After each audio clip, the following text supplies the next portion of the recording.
All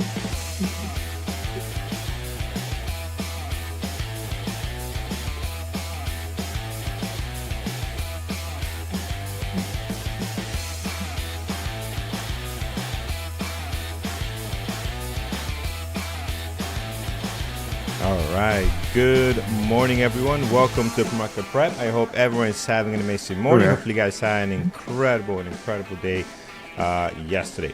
Good morning, Peter. How are you doing today? Hey, I'm good. How was your long weekend? Did you Oh blow anything man, up? yeah. Blew a couple of things up with the neighbors next door, and yeah, man, a lot of fun. I am exhausted. I had so much fun, man, all weekend. But yeah, it actually felt like a really long weekend. Like off on Friday, half a day Thursday. That's the way to go, man. These middle day holidays, Peter, they just don't work. They don't work for me. This Thursday, Friday is like a mini vacation, man. I'm all in for those. All in. How was yours? Absolutely. I mean, Friday was not a holiday here in Canada, but we had our Canada Day on Tuesday. And you're right, it's just weird when you have it midweek, and it's not as much fun. But Right. essentially, it's a holiday for me. I got to run. I was running around doing errands and stuff. We went to a cottage this weekend for my wife's birthday, which is today. Oh, So happy birthday to your wife. Nice. yeah, so we had an excellent weekend. I'm a little red. I'm not sure you can see. There's some red. Got a Oh, little. we You know, see. you Yeah. get one of those days where it was overcast actually for most of Sunday, and so Right. you don't think you're getting as much sun as you do, but UV rays don't really care about I clouds. don't care So about clouds. Yeah. there's a little redness going on there on the parts that don't see the sun. So Yeah. normally, yeah. There you go. There you go, my friends. Yeah, great weekend. I mean, I remember waking up on what's it, Saturday morning. We got 2 more full days of this. This is great. Let's go. Love it. Friends, I hope you got a great holiday as well. Great couple of days off here from the markets, but we're back in it now. Here's our gappers list brought to you by tradingterminal.com. You can always pick up this list there.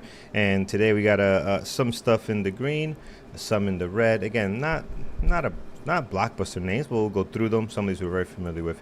We'll see what's happening in just a second. But first, Peter, U.S. economic calendar. I see there's not much for today. It's more than not much, or maybe less than not much. It's nothing at all. Yeah, we really don't have anything scheduled worth talking about. There's no events really, so pretty quiet today. After the market close, I didn't bother putting it on here. The Fed balance sheet comes out. I mean, obviously that's at 4:30, so it's not going to have any impact to the active markets while we're open. And without any earnings, there's no point in watching the markets afterwards. So it's very quiet. No earnings, no economic events scheduled really. I think we're just going to rely on whatever decides it's moving this morning, which we'll look at on the gappers. Yeah, absolutely. Let's take a look at what we can pull off from the scappers list, friend. As I mentioned, a couple names here, red and green this morning. We'll dive into the gap up first. So let's start there. Leading the way today is going to be ARTL. So first one on deck this morning. If I take a look at this, we are up 121%. We saw this a couple of days ago. Yes, we did. We saw this a couple of days ago in the gap up list. And you can see here, we're gapping up again this morning. As high as 33, as low as 10, hanging out at 22. I mean, what can we say about this, Peter? Just straight madness in play again today.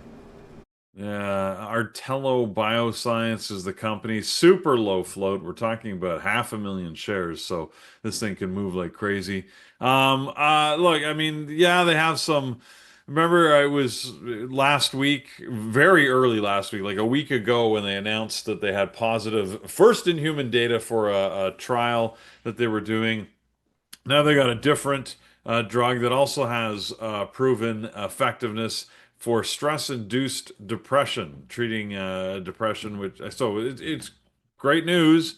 Tradable, yeah, only if you like the super high-risk, low floats. So not something I'm going to be trading, but it's there. It's moving. When the market opens, these things either just are very depressing, right? They don't do anything, or they'll take off again. And like you said, Carlos, this thing's up 120% already, so it could go either way. Yeah, can go either way. Has been in play before in the past, and we see here today doing some stuff. So won't be on my list. The float on this thing is less than a million, right? So again, just doesn't meet my type of criteria here. Next on the list on the gap up is going to be RGC. So RGC, let's do that again. RGC. Here we go. So RGC this morning we are up 10% right now, 1.1 million shares traded. Hard to borrow on this as well. Also sitting on the low flow side of things. The first couple here, by the way, just noticing, all under 50 million shares float, like the first five or so. Right, so 30 million for this RGC is the one we're looking at now. So this one right over here.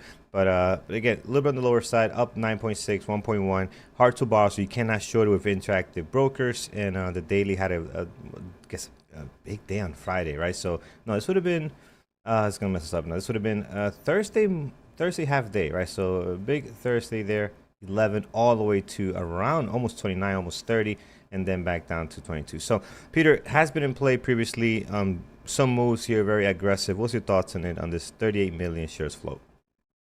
Yeah, I mean, I think you have to treat this one. It's sort of just above the limit that I would normally consider it a low float, but you'll have to treat it like a low float. Uh, they've had reverse stock splits. They had and they end stock splits and all sorts of stuff. So I don't really see any business news on these guys that would warrant such a move. So it just makes me a little suspicious. Looks like they actually had some analysts start to follow them. So I guess that's good. They're a I don't know, generic drug manufacturer out of Hong Kong.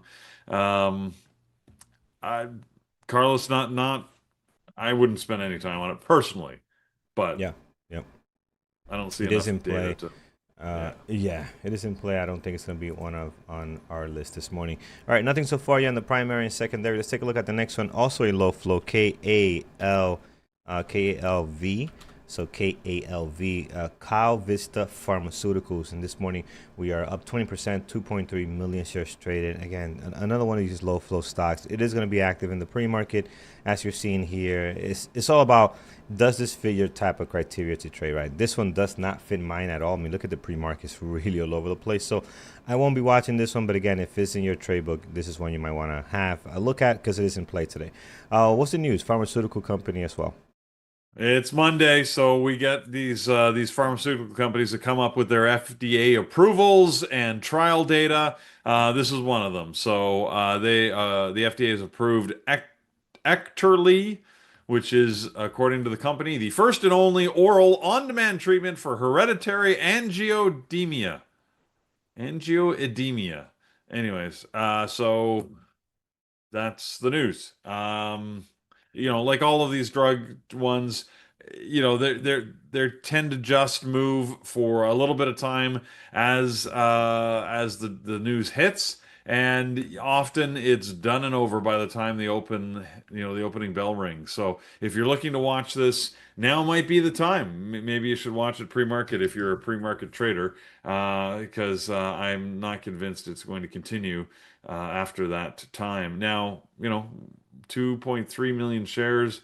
I'm watching though. I'm not seeing anything trading. Come on. Yeah, it's Like kind of quiet. Like it's not even moving. it's Oh, very there it is. quiet You right now. woke it up, Yeah. Peter. You woke it up. It did something. There it is. Trying to go to 65. Yeah. I don't know. Okay, there it is. 64. Okay, it's alive. Not that exciting. It's a sleepy Monday here on the market so far. Yes, it is. Yes, it is. Oh man, speaking about the weekend and the terrible news out in Texas, man. So hopefully, if you have family and friends, Oh hopefully they're yeah. okay.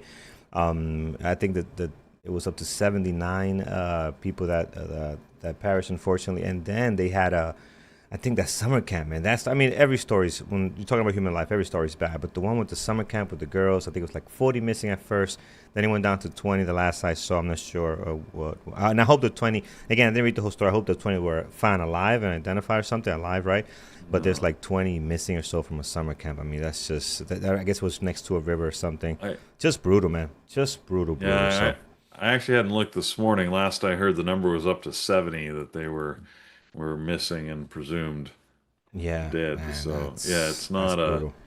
it's Yeah. horrible. But I can't imagine. I've seen videos of how quickly that river uh, Yeah. went up. It was amazingly impressive, right? I mean, I guess that rain was so hard that the flash flood, it really was a flash flood. And again, I had made the assumption originally it must have been in a canyon for the water level to rise like whatever it was, like 26 feet in Yeah. 45 minutes, but Yeah. it wasn't. It was a pretty wide river, so yeah, pretty freak accident and worst time of the day, right? I think that main flooding happened something like 4:30 in the morning.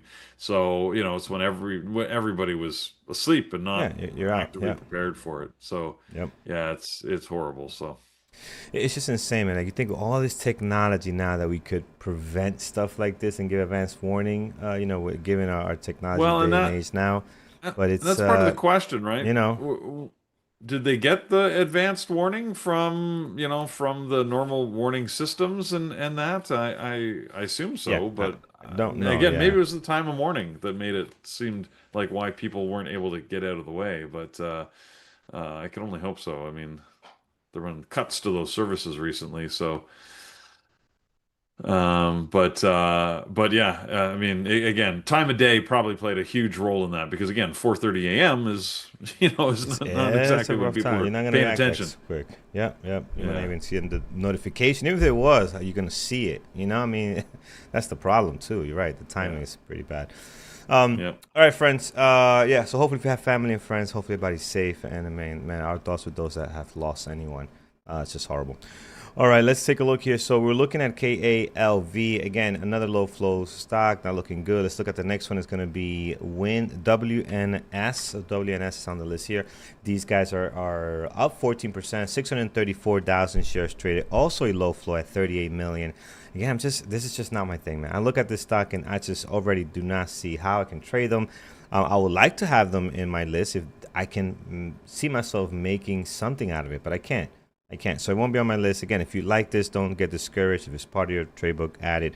I'm going to move on to the next one, Peter. You have anything to add on this thing, WNS? No, it's a holding company out of India. Don't see many of those, but it says it's in the IT services sector. So I can't say I've ever seen this traded. It doesn't look good. Yeah, yeah. Next on the list is going to be APGE. I think it's the last low flow we have. The ones are much higher, starting around 6,400 to 200 million. APGE is the low flow we have left here. 9.6 this morning. Another therapeutics company.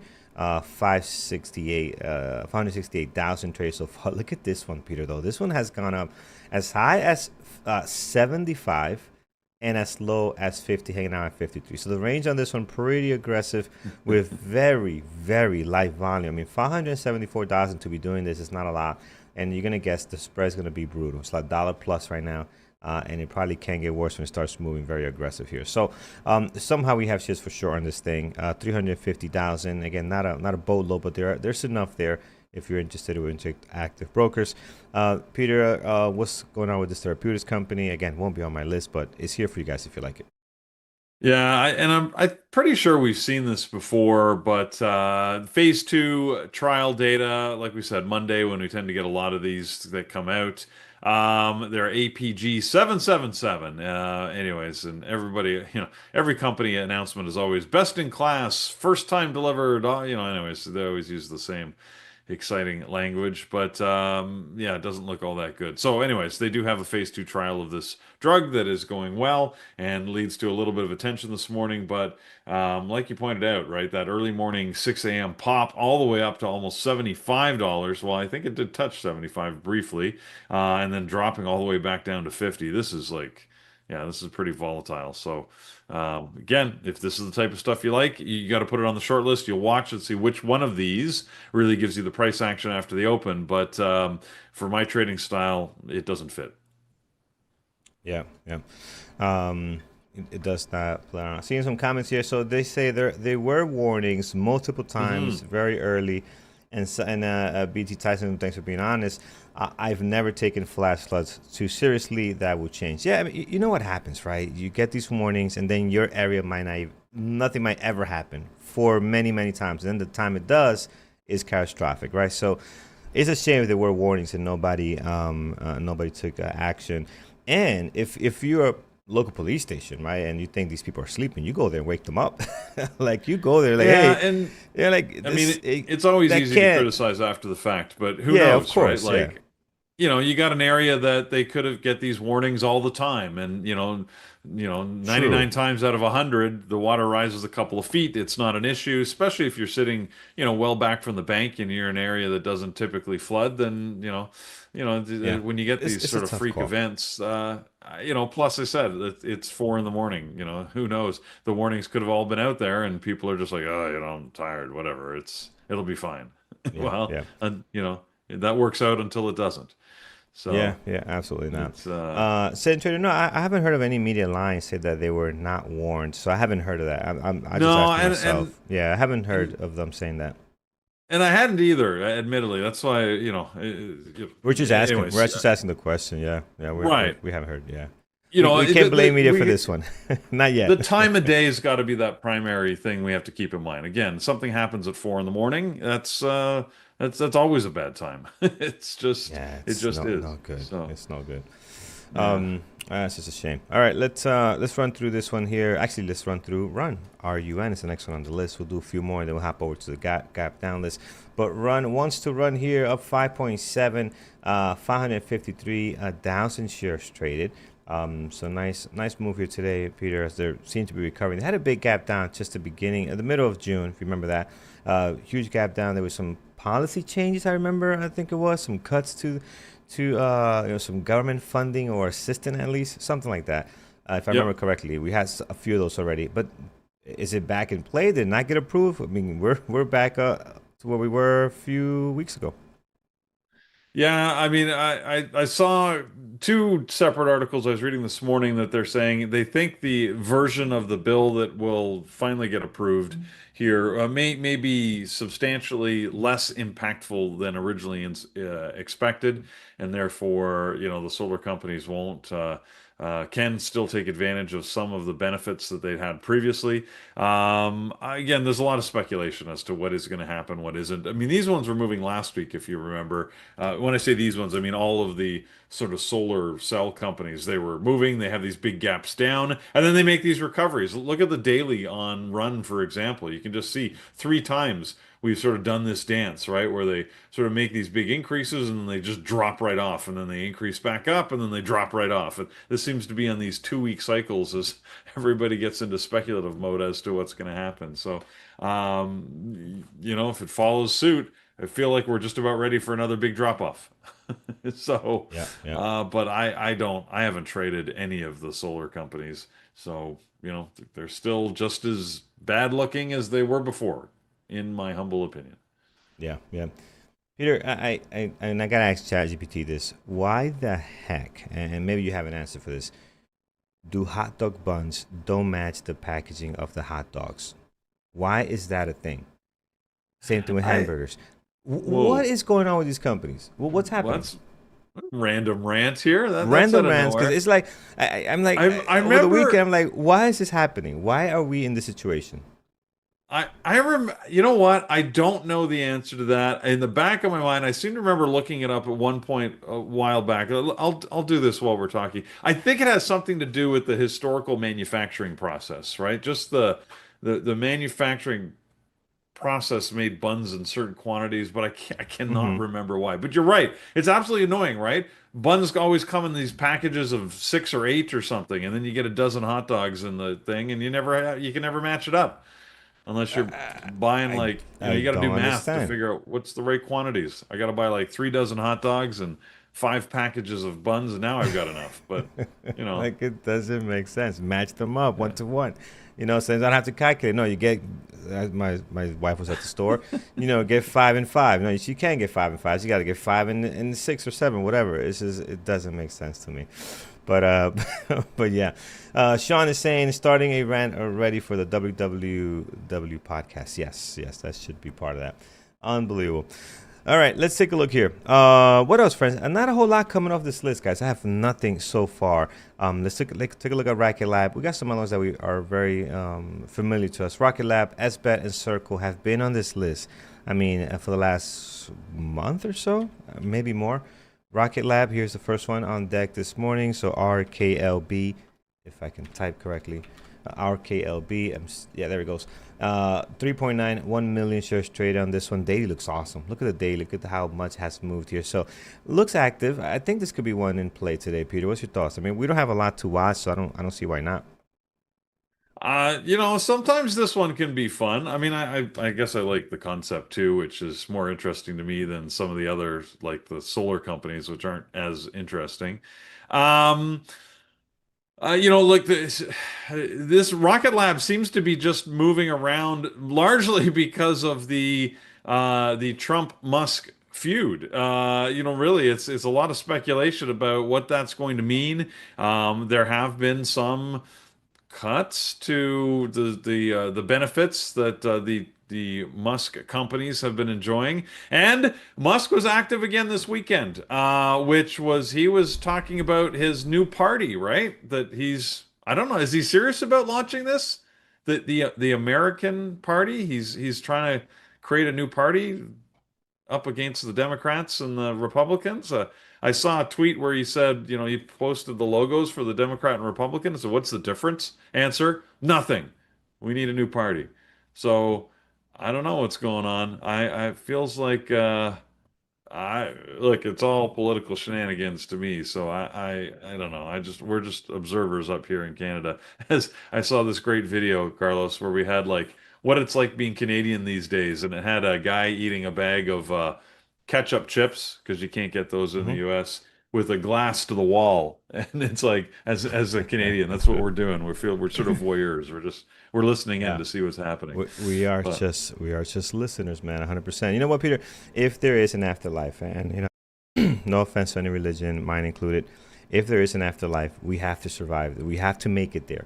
Because can you imagine us sitting around, we're in heaven, wherever you want to call heaven, and just watching life as it was as a soap opera, like just saying, "Oh, so Elon was right. Oh, so this person was wrong. Oh, so this guy did lie." Like just watching all these series, I like, "Oh my god, I can't wait to see what happens next after Elon did this on the next episode." That would be awesome, man. We'll be been watching for like a couple of years, 3.5 years or so, of just real live TV and figuring out what was real and what was not. Because I think we would never know the reality of a lot of stuff. So, but yeah, that would be awesome, man. I think it'll bring people together, saying, "Oh man, you was right. right," So yeah, I like it. All right, let's continue, guys. What else we have here? Our gappers list this morning, SBET, which usually doesn't trade very well, but it has been in play here. I mean, you can see it's a very wild stock if you look at the dailies. It's really all over the place.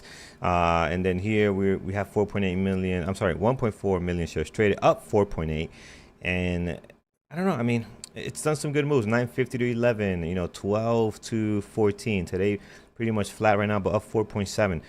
It's in play. I just don't know if this one that's going to be on our list here, Peter. 64 million shares float.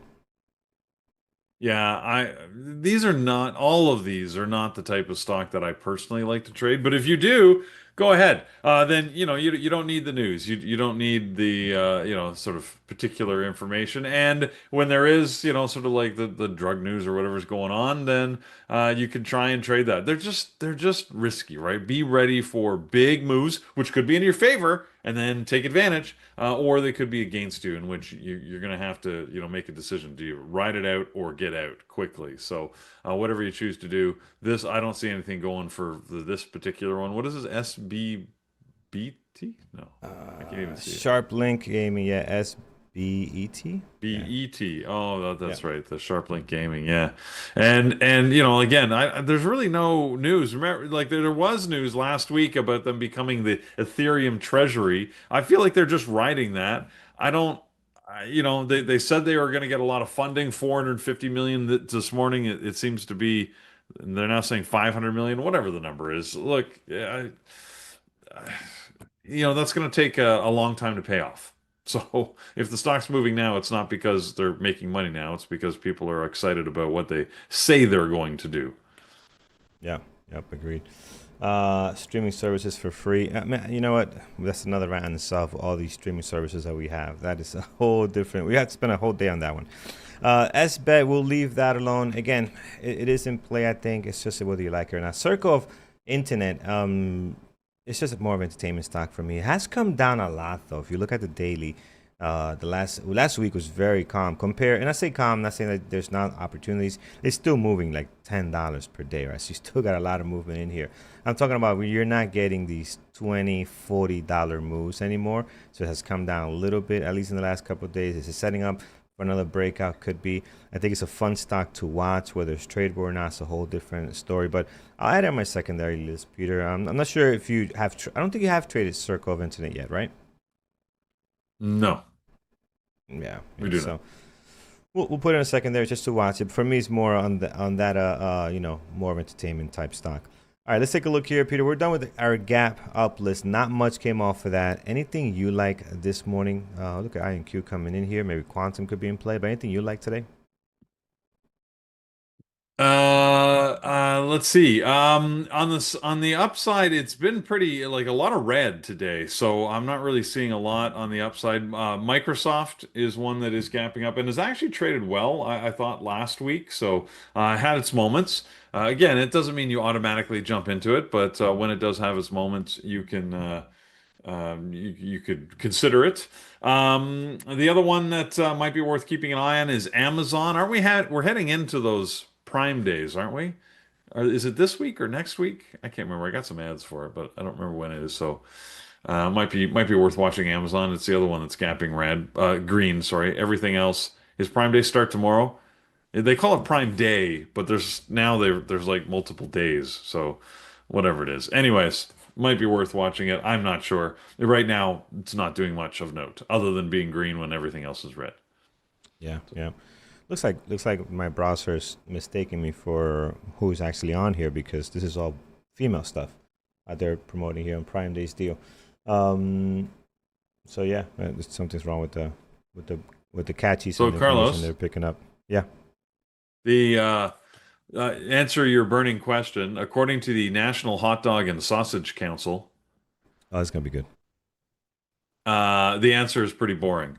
Apparently, you used to buy hot dogs from the butcher shop and you can get them in custom amounts of anything you wanted. However, when they started commercially producing hot dog buns, they typically in the 1940s, so this is all legacy from the 1940s, which means they've had lots of time to fix it. However, Yes. the ovens and the pans tend to be pans that have sort of you know, four slots, which means you bake them in groups of four, which is why you would typically get 8 hot dog buns, even though now that you package hot dogs in 10 or 12. So it's really like I said, it's just because their baking process, they have all these pans, which is the most popular size for pan and oven of 8 buns per pan, and therefore that's how they cook and then package them. So pretty boring. It's just a So manufacturing answer. it's Again, feels like pretty they've had boring. lots of time to fix that. I But think it's a conspiracy, man. They want us to buy more of either one. well, They're yeah, they're messing with us. Absolutely, 100%. I think that's the They're in on reason it. why it's never been fixed. Because Yeah. as much as it creates conversation, and I suppose any conversation about hot dogs is a good thing, and for them, Yeah. and I mean, it's you're telling me yeah, it we're costs still people to buy more. making hot dog buns on a 1940 template baking sheet? Come on. And Come on. You yeah, didn't I upgrade don't know. that 10 years ago, 15 Hey, years ago? You look, didn't get it? You didn't buy a new one? I'm just Come giving on. you the answer that the council Oh, it's not that your they've fault, Peter. It's provided. not your fault. I know you're on my side Yeah. here. It should match. That being Eight said, buns, eight can hot I dogs. just this is the prime image they have on the National Sausage Hot Dog and Sausage Council's website. And can I just say those are some of the least appetizing They look hot plastic. dogs I've seen in a while. Yeah. I Does it like have why if you're gonna what? why pick that picture of a hot Yeah. dog? You could have cooked them. Yeah, some raw hot dogs that Yeah, look like plastic sitting beside some you tomatoes. could Like grill those cook them things. or something. I don't know. That And what's I the feel like tomatoes? What are somebody you trying to do? What are you trying to do with that's tomatoes? bad marketing. This is my market. That Whoever is did that not. needs to be fired. Yeah, They shouldn't. Yeah, they should not I be allowed agree. to ever Anyways, make any marketing pictures. It better be AI. It's the only good reason they have for that. That's yeah, just yeah. horrible. All right, guys, that creates our gap up list this morning. Let's go to our gap down list. Let's go through some of those. I see Tesla's already on there, gapping down 5%. We got some other ones.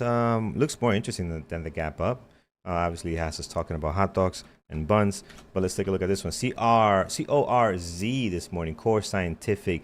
Man, what a big range today. So as high as 21, as low as 1472. And we're just hanging out in the low range now, 1484. Did this have any kind of earnings news, Peter? Because we got a very active pre-market with 7.5 million shares traded, down 70% after popping up and literally slamming back down here. Yeah, they're going to be bought. They're being bought by CoreWeave, which is another company that we're familiar with, right? We see CoreWeave on our Oh, lists a lot. Um, but anyways, they've made a $9 billion offer to buy this Core Scientific. That offer represents a price of $20.40 a share, which is a little odd because again, if you look at where the price is sitting, it as you said, it's sort of fallen well below that. It sort of spiked up to that area, but now it's well below it. I honestly don't know what that means in this case. Normally, the a company being acquired, their stock price goes up and hides out like right below the acquisition, the targeted acquisition price. But yeah, in this case, there seems like there's lots of room to move, right? Like if they're going to be bought out at $20.40 and it's only trading at 14 and dropping right now, that gives a lot of room.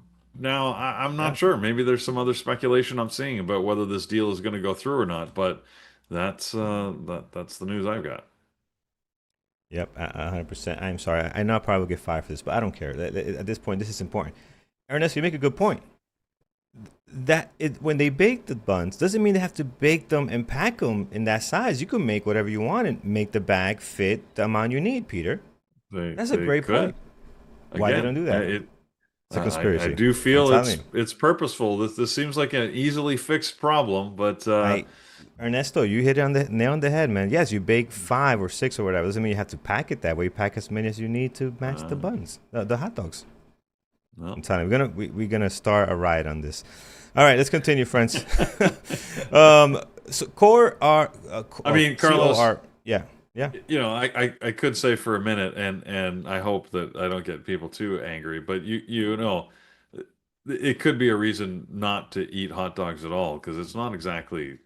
I mean, I have to admit, I love a good hot dog, but I have to acknowledge every time I'm eating one, it's not exactly the healthiest option in the world. So, Oh, absolutely but not. Listen, man, when I turn in this body, it's gonna be just like your Porsche, use and abuse. yeah. Okay, I'm not saving it for nobody else. It's not a lease, and I gotta take care of it, and they're gonna charge me for whatever I messed up. No, no, no, no. It's going in used and abused right into the dirt, my friend. Yeah, there's no recycling this one. All right, let's continue here. So, what do we have, friends? Let's take a look. Tesla is next on our gappers list, so let's go straight to that. Tesla looking pretty nice right now, down 6.5, 7.9 million shares traded. Tesla's not having a good time, friend. They're down back to where they were just the middle of last week. Peter, and I heard someone mention on YouTube they got an upgrade. They got an upgrade, so that upgrade not doing too much for them right now, right? So yeah, I don't know. Peter, what's your thoughts on No. this? Well, I mean, I don't know if somebody upgraded them. I think they may be rethinking that. I see a downgrade this morning from one of the analysts, William Blair, downgraded the stock. Well, it's what I mentioned earlier.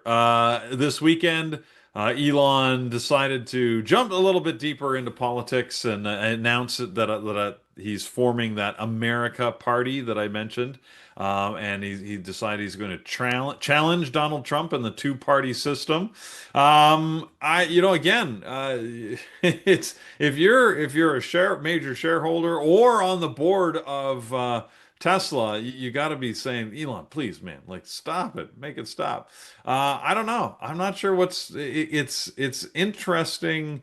Again, it's fascinating from the sidelines. It creates trading opportunity. Not so great if you're a long-term shareholder of Tesla, because again, every time Elon jumps back into the political arena, right, the company, his major publicly traded company, tends to Yeah, suffer here. So we'll see what the stock price does. It feels like it's going to create some trading opportunity. So I will surely be watching Tesla. And don't assume that means it's going to drop either, right? Like we see right, sometimes these right. things get overdone pre or post market, and then people come in and support it once the market opens. So, I'm not going to sort of have too many assumptions about the direction of Tesla, but I do think it's absolutely going to be in play. So, under current rules, Carlos, as far as I understand, Elon is not eligible for elected office, right? Because he's a citizen, but he wasn't born in the U.S.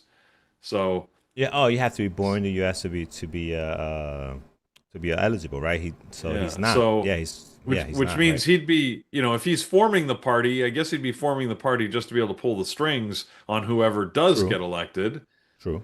I mean, again, under current rules, hey, look, President Trump opened the door on that by suggesting that, hey, the rules can be changed, right? You just need to. So, anyways, who knows what's going to happen? It's a fascinating Yeah. world. So, Yeah. Yeah. oh, I see. Um. So it's just for the president, so he could be a senator or Yeah. He on could be anything okay, else. Yeah. There's plenty or of a them that are not congressman. born. Yeah. All Yeah. right, For sure. For sure. So only for yeah, the president. Yeah. yeah, So yeah. I he can mean, still I hold don't a think. nice role. I don't think Elon actually wants that job. He's got enough jobs. He doesn't. He's not interested. But he does want to. He's stirring the pot. So Yeah. we'll see Yeah. where this America Party goes, and Uh. Tesla stock with it. Yep, I like Tesla for sure in play today. 8 million shares trade, so we are getting some volatility. Yeah. So I like that there. All right, let's continue here. Let's pick up a few more. Bull is next on the list, friends. We saw this last week as well, down Oh, 10%. Weeble. Webull, yeah, Yeah. 1.2 million shares traded. I mean, it doesn't trade all that well, but it did have a great move on Wednesday. So we might put it on a secondary, but that's about it. I don't. It's a hit or miss sometimes with this one. Yeah, I mean, we were trading the animals last week, right? We were trading That's right. BBAI, the, big bear. We were trading Wee Bull. So we got the bears and the bulls. And what was the other one? D-Dog. We were trading the Right. dogs. Yeah. So, Yep. yeah. So maybe, if they're still in play, I'm all for it. It just because it amuses me. Yeah, yeah. Secondary list for now. We'll see where it goes here. And let's stop here. Actually, we spoke about CoreWeave. CoreWeave is also on deck this morning. You can see it right on here, gapping down. CRWV. So we kind of spoke about this one already. This can Yeah. trade well, though. I mean, it is down 4.4 right now, 808,000 shares traded. I'm interested. At least it's secondary. Again, it's not my go-to stock. I might move this up if I don't find anything else, but I think some of our usual suspects like Nvidia, Tesla, we already have on here, AMD, Y- PLTR, which we haven't talked about in a while, Peter. I think those will be Yeah. filling up some of those spots. CoreWeave could be interesting. Like we mentioned, they're the acquirer. They said they were going to be acquiring CORZ there, the Core Scientific. So if we get news, then this CoreWeave could move right up or down. So could be in play. We have to wait and see. I think it's going to be news driven more than anything else. Gonna put it here on we'll move it up on the second there on the first primary and see if we can get something going. All right, friends, let's stop here. Peter, anything else you like that we have not covered yet? Well, the semis are all gapping down this morning. No huge news going on. They all seem to be down almost the same amount. So they're much more in sync than they normally are. Well, they usually move as a group, especially pre-market, but all down about 0.8 to 1%. So pretty tight range. I'm definitely keeping an eye on Nvidia and AMD as I usually do, but I know others, we're favoring Micron, SMCI, and Broadcom last week as they were watching. So might be worth keeping an eye on whatever your favorite is in the sector. The other one that we haven't talked about this morning, Carlos, is Apple. Apple had some interesting moves last week. Again, with the interesting announcement that they were going to be moving from their own proprietary AI, and I feel like they were sort of waving the white flag and say, fine, fine, fine, we'll hire a company to do AI because clearly nobody likes ours and it sucks. We're not doing good at it. So, but I'm sure that's not how they're wording it, of course, or how they're positioning it, but that's how I'm interpreting it. But we'll see what happens with Apple this week. It's been fairly quiet on like business news for Apple. Their stock prices, if you look at a daily chart, has been in a fairly tight range, I would say here for a good 3 months. So I feel like it's due for some fun here, whether it's going up or Mm. down. I don't know, but I see a couple people in the chat room mentioning Dell. I don't. Dell is one that it always gives me hope sometimes that it's going to do something interesting, and then it usually lets me down. Like it does not give easily tradable moves. Very low volume this morning. I'm not sure what you guys are seeing in Dell. Like the price action is very low. We're only seeing 22,000 shares traded. Um, so I don't see a lot going on with it, really. Yeah, yeah. Looks pretty quiet. Their daily does look interesting, though. They have been moving quite a bit here. You can see in April hanging out at 60, 70, and up to 124 in the last couple of days. I mean, that is massive there. But for the most part, yeah, I don't see anything great right now. Maybe nothing really happens in the pre-market. We got to wait for the market open. But if you look at Thursday, this is bad. I mean, well, Thursday's a bad day. It was a half a day. Let's take another day here. Let's take a look maybe on the second. I don't know, man. I don't know. I don't see a play for me here. But if you guys like it, definitely put it on your list. All right, friends. Let's go to you guys. What do you guys this morning? We looked at Dell. I know a lot of you guys threw out Dell there. Let's take a look at what else we have. IonQ looks good. Let's take a look. IonQ this morning. We'll hop over to today's action. We got something going, some news maybe, because look at the way the reaction is after 8:55. Looks like nice pop up 3.4, 3.3 million shares traded as high as 48, back to 45. Yeah, this could be interesting, Peter. We'll look at the news in a second, but I will add it on the list here. If they have that type of news that's moving them like that, that can actually be pretty good. So, IonQ, and I did add Apple. If you notice, I did add Apple to the main list as well. We'll take a look at how they're doing. We had a great trade on Apple last week, man. It was a big one for us. So let's see if that can continue. Yeah, so IonQ doing some stuff, Peter. Anything on it? I mean, it looks pretty active. They did announce a secondary offering, and a pretty big one, $1 billion worth of equity that they're offering. They're issuing these warrants at $55.49 a share, which is interesting because that's significantly over their current stock price. So. Mm. I think that it gives IonQ a lot of renewal. I'm not sure who's buying these, but anyways, they're issuing. They think anyways that they've got buyers that are going to buy at $55.49. I'm a little confused as to why you would do that, but Mm. there you go. Yeah. That's All that's right. There moving you it. go. All right, friends. We'll stop here. I mean, my list is okay. We'll find something to trade. We'll find something. I see you guys mentioning MSTR, DDoc. Yeah, we'll take a look at those. But first, let's look at our community events for today. So you can always head over to bearwoodtraders.com. You click on that webinars page, and for some reason I don't have your webinars page here. All right, hold on. We'll do this manually. Let's scroll down. Something I messed up my hotkey here. But we'll do it this way. Where's our webinars page? You know what? Even that's not working. Wow, that's strange. Something's up with this thing here. All right, we'll do it with old school way, baby. We'll do it this way. Here it is. And you can always see what's happening. Let me make this nice and big for you guys. Here it goes. Okay, there you go, All Peter. right.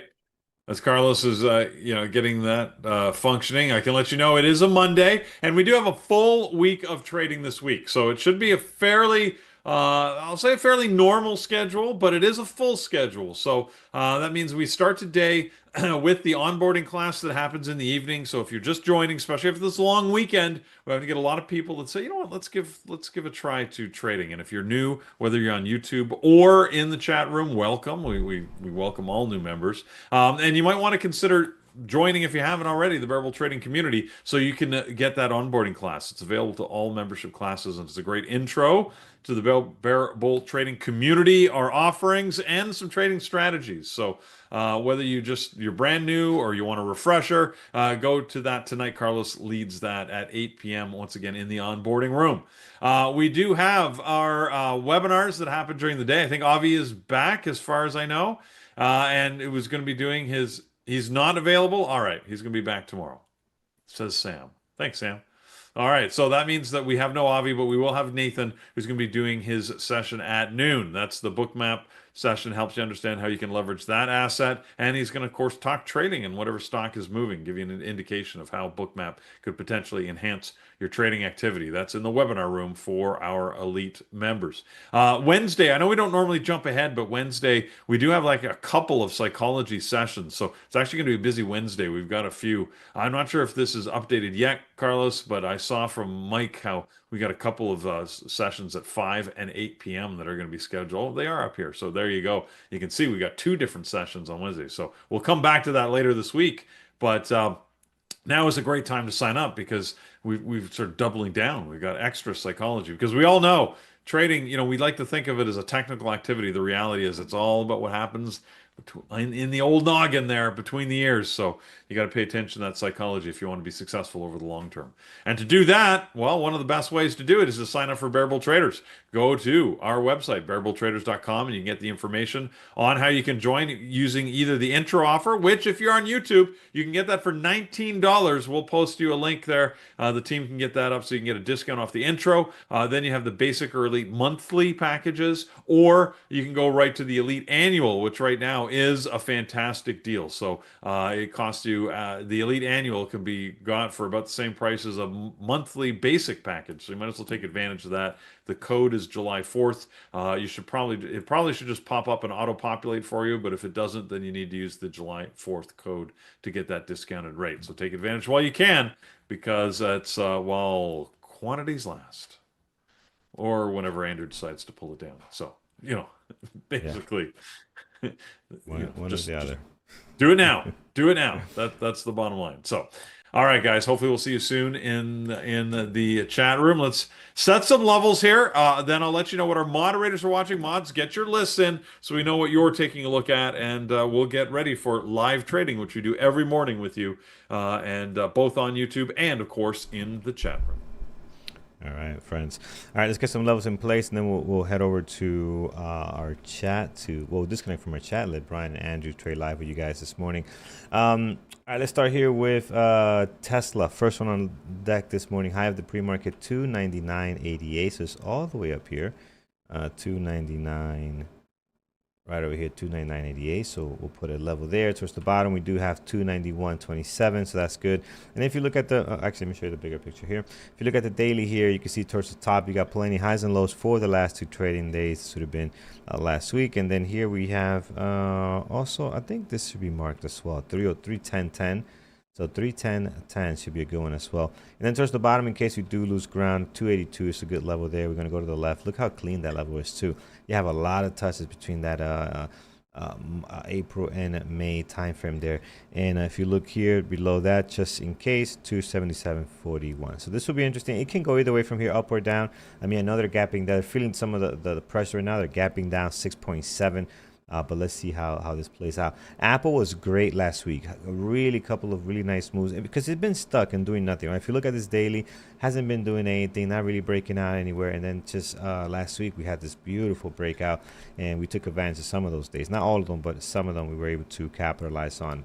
Level source, the bottom of the price action, 210.22. You're surrounded by a lot of the highs and lows for the last two trading days.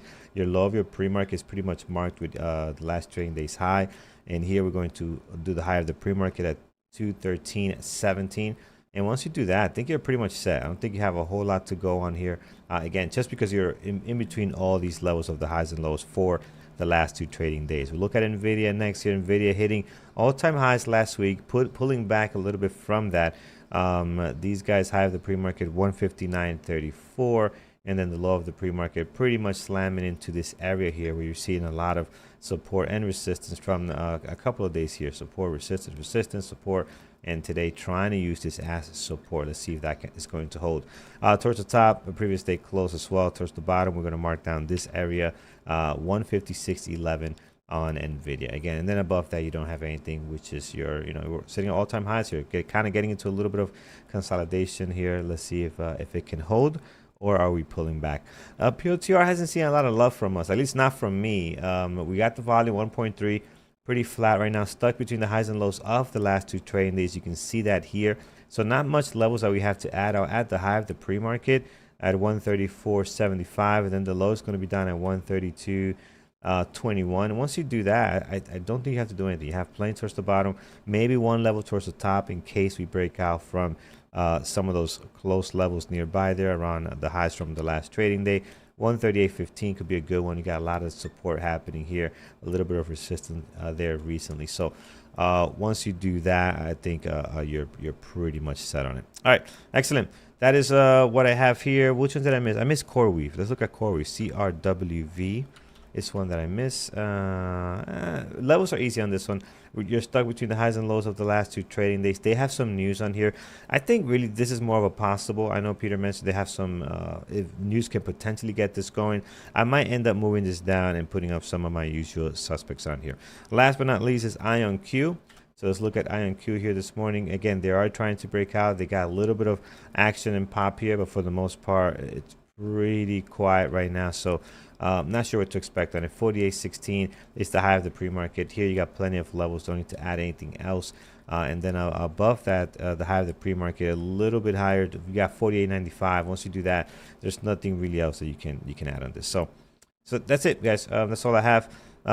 Peter, take us to what our team is watching. Then we'll hand it off to Brian and Andrew to trade live this morning. Well, just looking at the chat room, we got a number of people that are watching this MBIO, this Mustang Bio. This is a low float that you've got to just be careful. MBIO would be the ticker, but 56 million shares traded this morning. Wow. And this thing is up 220%. I mean, low float, low dollar. I mean, again, it's more than twice its price, but it was a dollar stock at the close of the market on Thursday. So, keep that in mind.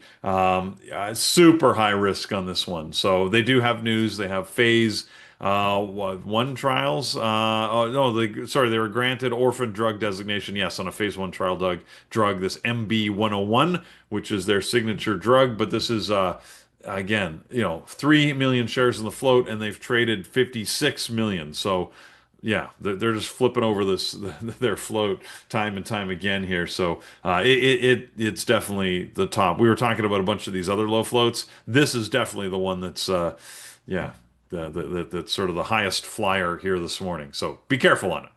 What are our moderators watching? If I can spit that out. Well, let's see. We'll start with Jared, who's going to be watching CRCL, Tesla, and he was watching MBIO. So I know he's keeping an eye on that for the people in our room. Lenny is watching NVIDIA, Tesla, and Amazon. Thor is watching the futures, as always, Apple, AMD, and PLTR. Andrew, in with his list, he's going to be watching IonQ and Tesla. Megan is watching Tesla, NVIDIA, and Hood.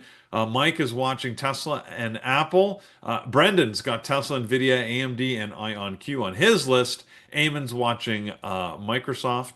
Brian's watching Tesla, NVIDIA, PLTR, AMD, and of course the market indices. And I've got my list in there with a surprise IPO today. I'll let you guys know if and when that opens. Carlos, you know what we didn't do? We didn't flash up some pictures or show people about the exciting thing that happened on Thursday with Andrew taking New York by storm, helping ring the opening bell there, big on Times Square. I'm not sure if you have any of those pictures, but he and Brian are back from that excitement, and congratulations to the Bearable Traders, community, to Andrew and all that he's built. Really, there you go. Look at that, right? I mean, we're a real boy now. It's great. I think it's fantastic, and it's a true testament to what Andrew has built with this community that we all enjoy, and the support he's given all of us along the way. So thank you, Andrew, for all that you've done, and it's just a great acknowledgement of the achievement that you had. Brian along with them. And there you go. You can see Andrew there he's on the far right of this picture. So yeah, great acknowledgement, I guess, and recognition for what we've done as a community. So very cool. Very cool. All right, we're going to hand over to Andrew and Brian here in the chat room. We'll stick with you on YouTube. Let's get this party going. Yep, sounds awesome, guys. All right, let's turn this thing off here. I see Andrew's ready to go. Just gotta mute him.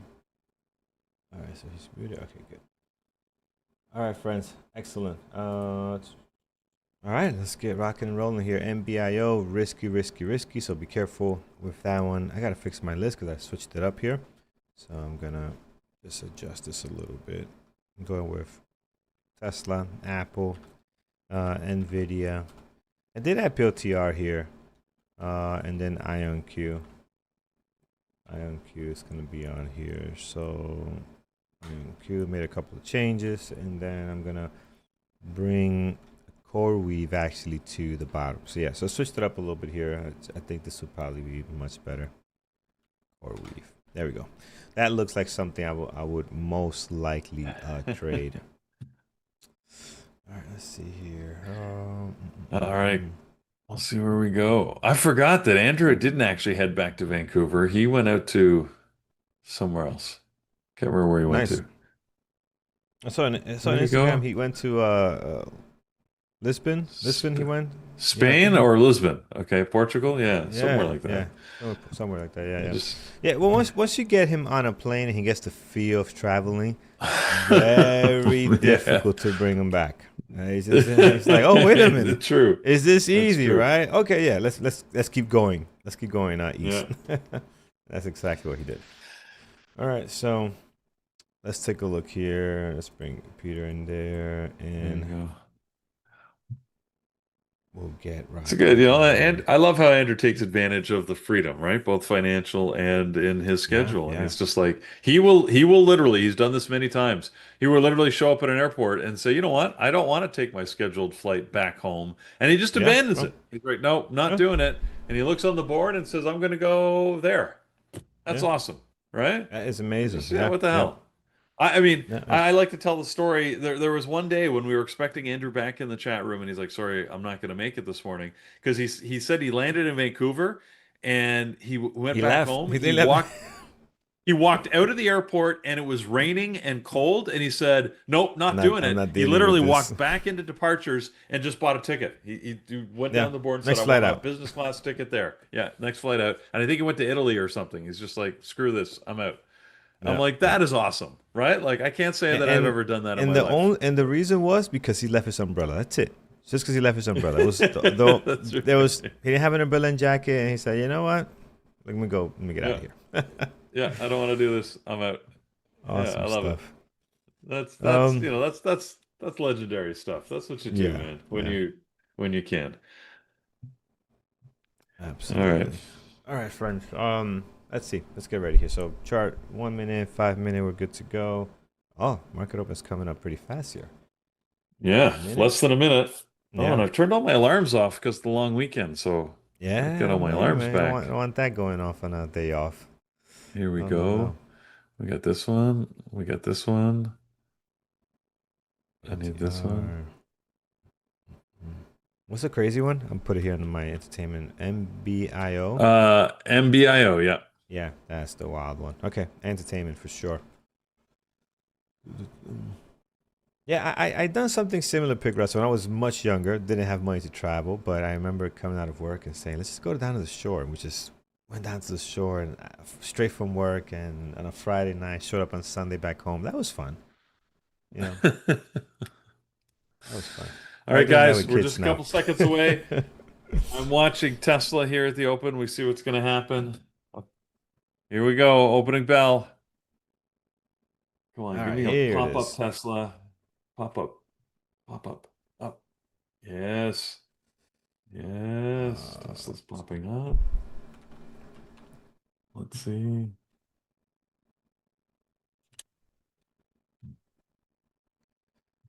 All right, let's go. All right, who's leading the board today? Raytrix Trades, number one so far on the board. Look at you. We got Poor Forrest Gump. The poorest Forrest Gump, number two. And Kushao, number three. All right.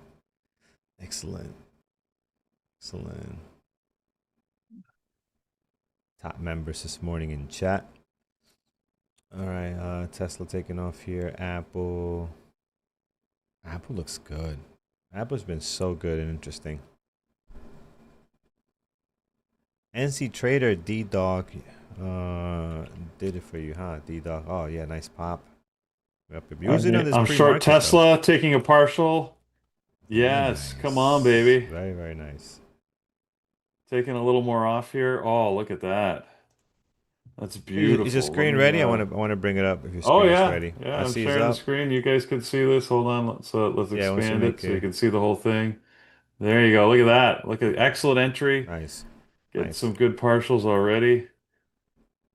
It's Rising Devil trade for the win here. So Yeah, great. I wonder if Brian took that too. That's his style of trading as yeah, I well. It's heard him. rising I heard double. him talking about it. So Yeah. Andrews also short Tesla. Man, everybody's making money on Tesla. Ah, Apple. Oh man, look at Apple go. Apple needs to give us a nice pullback so we could take advantage of this. Let's see if we can. see if we get another push down. Oh, Tesla's coming back pretty aggressively here. It might stop me out. We'll see what happens. I don't know, man. It looks like See, it got it's. close. Yeah, That's a great pullback. Let's see if we can get come below on. the VWAP. Come on. Stay down. Stay down. There it is. It's going.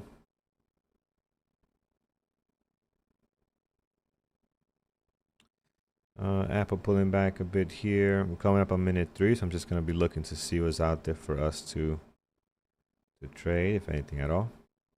We'll find something.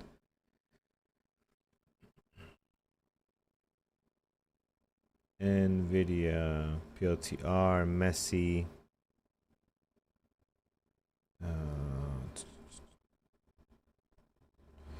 and IonQ. Wow, we're There it getting a is, lot of Peter. bounciness here. Yeah, I know. There it Come on. is. Come on. Come on. I'm looking for 290, but if this thing gets back up to 292, I'm going to take another partial here. Oh, But it's oh, there going, we man. go. There it is, Come Peter. on. Try to hold on if you can, man. 291. This looks weak. This looks weak. Yeah, I'm This worried is a it's going big to level bounce here. here again.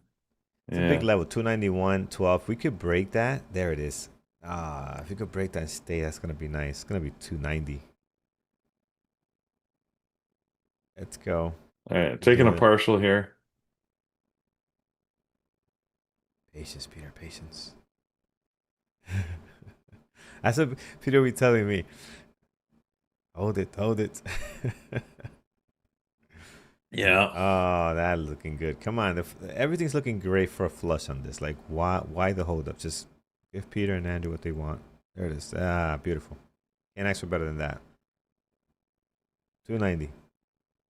Boom, like Paris says. I love you, There we Tesla. go. Boom. For sure. Love you, Tesla. Love you so much. Great trade. Andrew also trading this from his laptop, travel station, short parcels Oh, into this drop here. It's at 290, always 289. proud that when I get a better entry than Andrew. That's good. Yeah, yeah. You did get Yeah. that Rising Devil entry. Yeah. All right, very nice, very nice. All right, Apple pulled back, but man, it pulled back even below the VWAP. So very aggressive pullback here on Apple. Trying to see what's out there for us today. What's the market doing here? Market is down a little bit.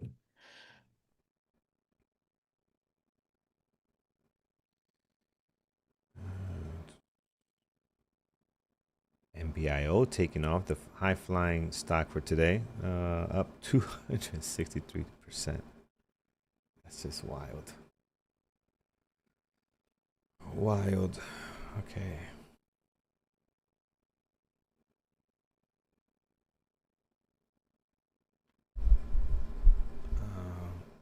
Andrew's long MBIO. Okay, he's long MBIO here for the break. Looking at that over here is the chat. Let's see if we can make it happen. Nvidia trying to come back up to 159, excuse me. IonQ could be a good short. 5-minute RB breakdown below the VWAP, below the previous day close here. Let me look at the daily, see if I like this. Risk to reward is not great, but I'm gonna try it. Short IonQ. Let's see. If we get 43.22, I think that's the most we're gonna get. let's see. So short INQ for 5 minute ORB here. Let's see if I can get it dropped to down below 43. So I like the right where it's happening at the previous day close is nice. You got a great pull. The great entry would have been right up here after this pullback on the way back down. That would have been awesome, but I didn't have it up at Mm. that time. Um, let's see. Looks nice. Looks good. Here comes 43.20. Hopefully, getting a Mm. good clean short on this. Let's see if that continues. Um, Yeah, let's hope so. And I'm yeah, hoping that Tesla drops more. I did get my partial at 290 nice. and see if we can get lower. I think it's good for more, but I don't want to. Yeah. In the meantime, I'm trying to like coordinate birthday plans for my wife. I think Andrew froze because all his charts are stopped and he's not moving. So I think he might have some internet things happening. This candle's important, IonQ. I need you to just flush here. Just drop, drop, drop. We can take our first partial. And then we can hopefully get a run, but it's bouncing here. Yeah, Tesla's bouncing here as well. We might not get 2 to 1 on this. We might only get 43. I don't think we'll get down to anything further, if at all. I mean, this thing looks like it's holding here. Another push up. So again, short IonQ, if you just joined us, hit that thumbs up over on YouTube. Really appreciate it. It helps us a ton. I'm short IonQ. Peter is short Tesla. So we're both in short plays today. Peter already taken a couple of partials out in his play. I'm looking to get my partial here, but it looks like it's going to probably stop me out. Stop loss above the previous day close. I don't want to, take it above that. We can always get back into it later if it's going to go back below the previous day close, but above this here, well, we're definitely stopping now. We don't want it to go above that previous day close line. So we wanted that to become the resistance, hopefully, and drive it lower.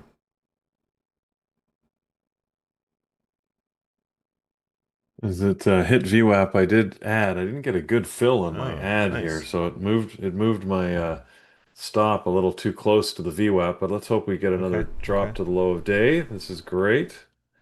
Yeah, it's William good so T far. says, "Don't worry, Peter. Your wife won't mind. You forgot her b-day. Peter will not forget his wife's b-day. I haven't It's not. forgotten. Yeah, it's not Absolutely not. something. It's It's all not it's all something good. Peter It's does. just you gotta settle plans. Yeah, I yeah. got 20 somethings kids. They're not so good at organizing things. Organizing. Yeah, yeah. Sticking to Uh-huh. plans. My daughter, especially the youngest, who's the only one who's in town, she's just always busy. She's got lots going on. Yeah, yeah. So trying to coordinate dinner around her touch football schedule. Come on, let's go Tesla. Let's go lower. Yeah. It's getting support here more than I'd like. Yeah, same with my IQ, man. It's not really dropping. Like it's showing some resistance here at these levels, but it's still making higher highs, higher lows. I mean, this candle needs to make a new low, or else I got to bail on it. Even if it doesn't hit my previous day close. So it's coming up here. All right, so we got a new candle going. If we don't make a new low, there we go. So this actually hopefully turns into a nice pullback. I'm not going to add here, obviously. I don't have any cushion to be adding. Um, and I normally don't add anyways, but let's see if we can get into a drop. Or it Hmm. could be just one that's going to make me wait. This might make me wait here. Ion Q. Wow. You What's don't the realize back that here? how many muscles you use when you swim and are jumping and throwing the kids around. My back middle session there, like I was pulling it Yeah. dumb, and because I get in my back and then I pull them around the pool. Man, Yeah. it's a little sore. I'm I like, all went for a right, swim around the lake. So about a 2 hour swim on Saturday, and yeah, it's yeah, more sore than I thought I'd be after that. So yeah, yeah. and I've been And swimming in a and, and, while. I, and I was on a tube, and one of them is grabbing one leg, the other one's grabbing the other leg. The two little ones, obviously not my big one, but they're both grabbing onto my legs, and I'm just pulling as fast as I can so they can feel like they're being dragged in like some kind of machine or something. Yeah. They have fun, but I'm feeling it today. I'm definitely feeling like I doesn't feel Yeah. as comfortable as I thought. All right, let's see. INQ. Let's drop so I can go get a nice massage today. Let's pay for the massage this morning, but it's not wanting to do that. As long as we stay below the No. previous day close, I'll hang out in it. But above the previous day close, that's a no no. We're so far from the VWAP too. Like I missed such a good entry here. We're so far from the VWAP. So that's why I'm using the previous day close as my stop. Normally I will be close to the VWAP and use the VWAP, and it is going to stop me out here. Is it? Are you going to the previous day close? Like you're teasing me, but I think it Yeah, is it's for me. all. Wow, it's teasing me. Look at that. Right Yeah, on it. I got the same. It's Tesla's right back to where I made my ad, and Yeah. it doesn't have to pop too far to stop me out here. So Same. I'm like borderline being stopped out here. It's just flirting with that previous day close line.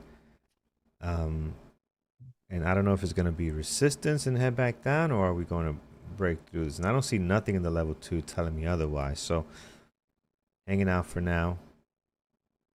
But I think I think it wants to go higher. It's finding a lot of support here. But we'll play the price action. We're not going to yeah. predict. We're going to react.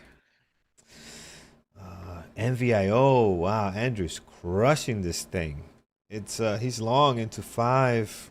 Mm, It's gonna be a I don't know. Lamborghini day. That's a high risk play, That's a man. high That's risk. Yeah, that's high risk. yeah.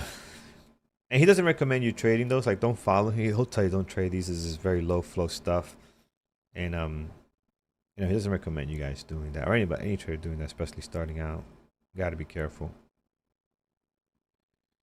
And some people are like, well, that's him keeping the money for himself. Not the case. Not the case. In Yeah, fact, the more yeah, people that would trade the same way he does, it would support his trade. But he just, yeah, you yeah, know, yeah. wants you to manage risk. He can afford a little more risk, right? Yeah, yep. All right, NVIO. IonQ, excuse me. What are we doing? What are we doing? Just hanging out here. Looks like you want to go higher, but maybe not. But you're taking all my attention from Oh everything my else. God. Oh. It's a Lamborghini day today for Andrew Yeah. on MBIO.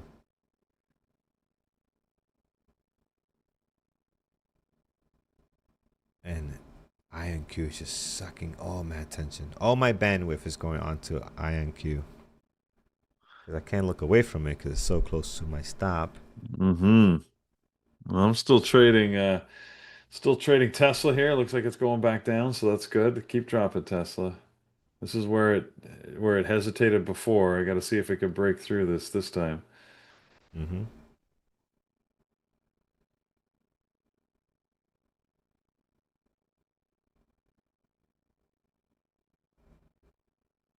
Oh, it's going to go higher.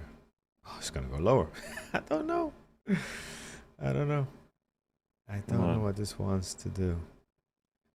Sorry, guys. I'm not looking at the message. I'm seeing the message, but I'm not pulling up a lot of this stuff. Like I see POTR, but this stock has me blocked right now because I have no cushion. We're right at our stops, so I'm looking at every move here.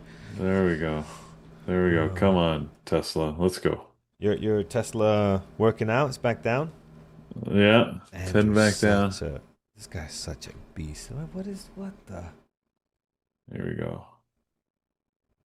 Oh, man, I mean his experience at his Andrew's best. all excited trading Experience this at his in best. bio. He should be. This is a hard waking up Yeah. stock. So make sure the ticker's Yeah. working properly.